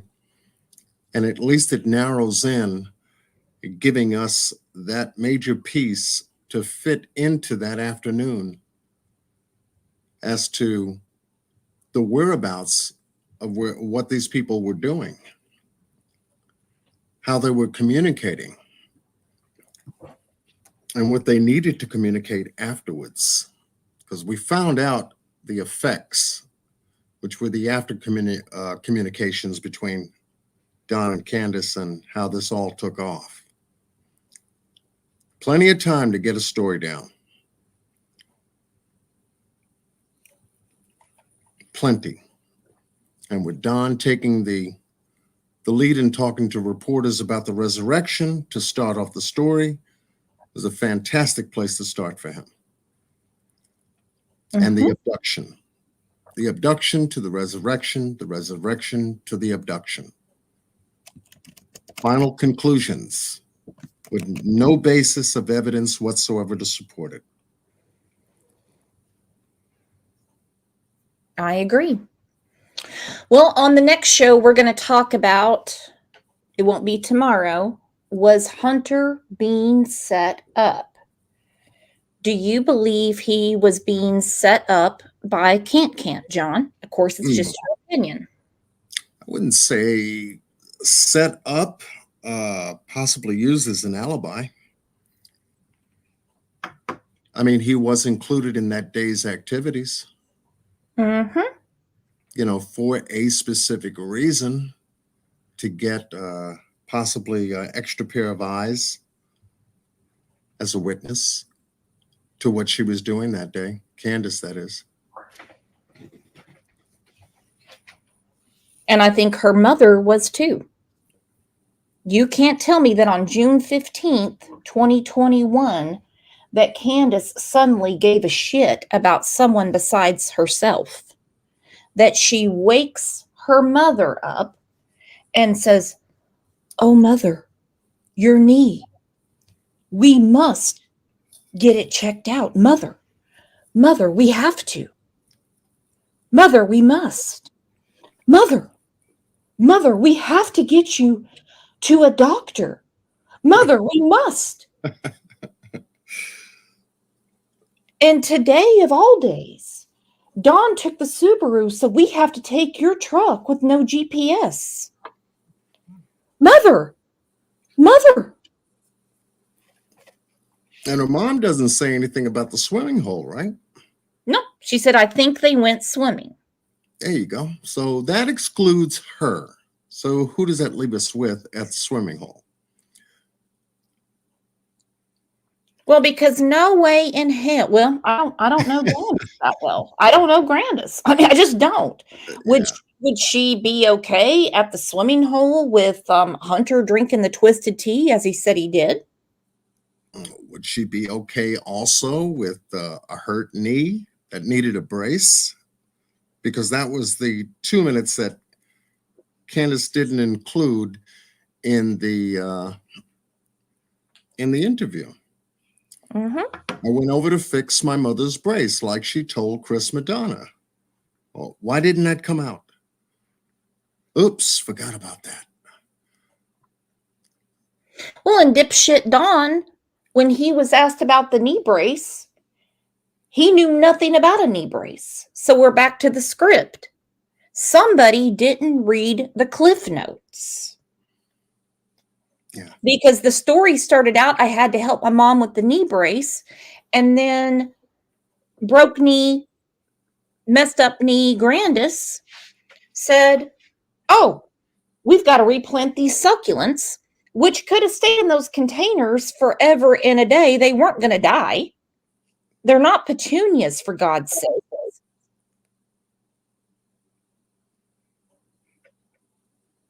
Someone didn't read the script.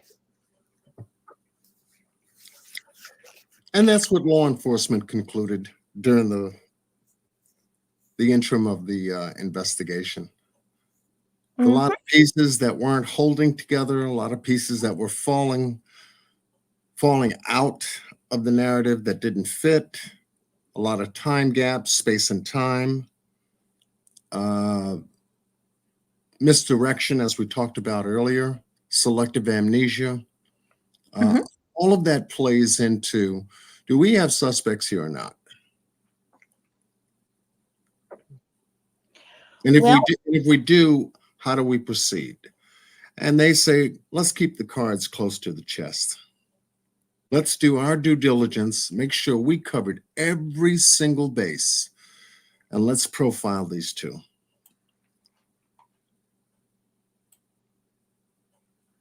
So yes, it's going to come out. Absolutely.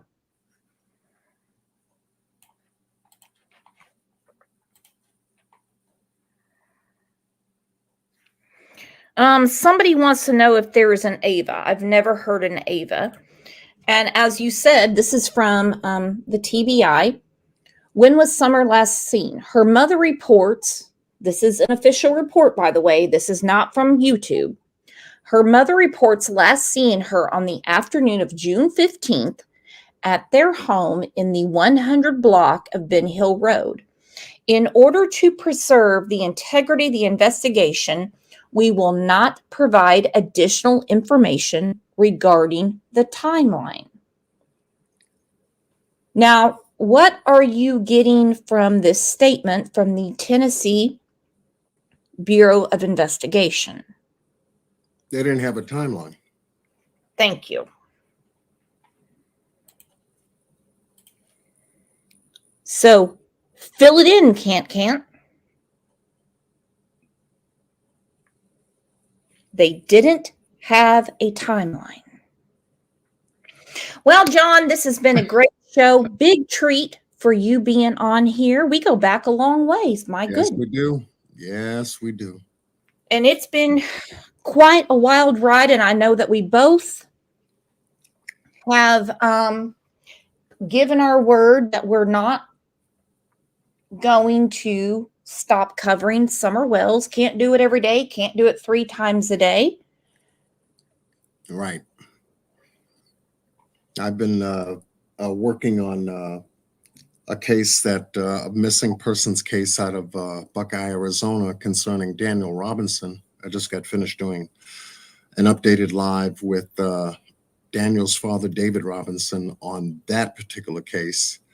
And I said, if there was anything that I can keep my eye on, which is Summer's case, and I had some information that I wanted to at least put together, not to be redundant or anything else like that, that would show a different point of view or a different perspective, I would come on and do a live concerning Summer. I haven't really found anything that I wanted to put together other than what I've already put together, which was relevant to the case, the chimney top loop piece, which was a very important piece, because when that came to my attention, I said, well, why haven't they looked there?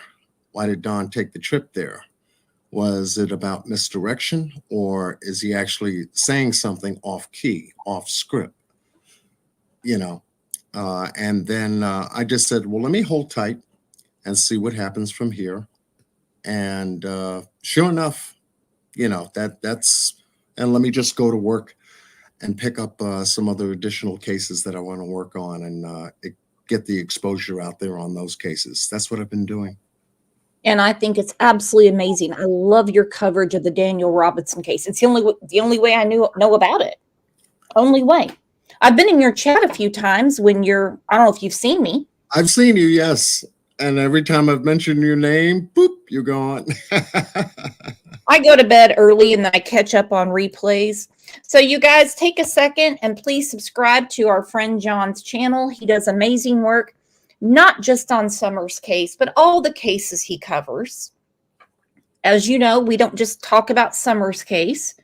We have a different case Monday through Friday. So please be here tomorrow morning at 9 a.m. We have a big surprise for all of you.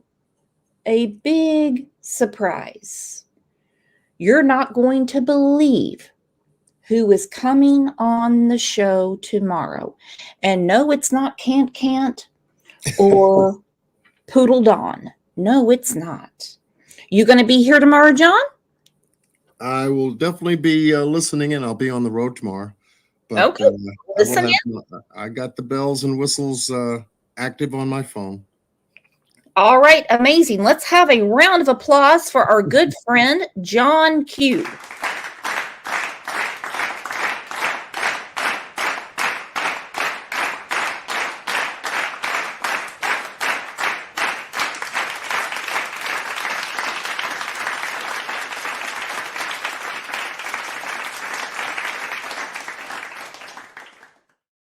All right, I want to say thank you so much to our mod squad that keeps it real, keeps it cool, and just kind of lets the goofiness fly by. I want to thank you to even, people that come in that want to be negative, because that makes us rise up a little further. And again, I want to say thank you so much to our friend John Q, who has done an amazing job with this Summerwell's case and all the cases he covers. John, anything you want to say before we go? Thank you. Yeah, stay right on it. Stay on the beam, because, sooner than later, everything is going to turn around right before our eyes, and we will at last know, what truly happened with Summer Utah Wells, Summer Moon Utah Wells on June 15th of 2021. I'll be with you. I'll be with you. Much love to everyone in the chat for being here, supporting Miss Brooke. And I will be listening in. I'll be with you. 100%. And thank you to all of you for not just being here for Summer Wells, but being here every day to support the victims that we speak about. Sorry about my weird sense of humor and trying to keep things light. I defend myself with humor from time to time, but that's what we need to get us through. So again, I say it every day. I mean it every day. Thank you for being the best chat and best community on YouTube. I'll see you tomorrow. You don't want to miss it.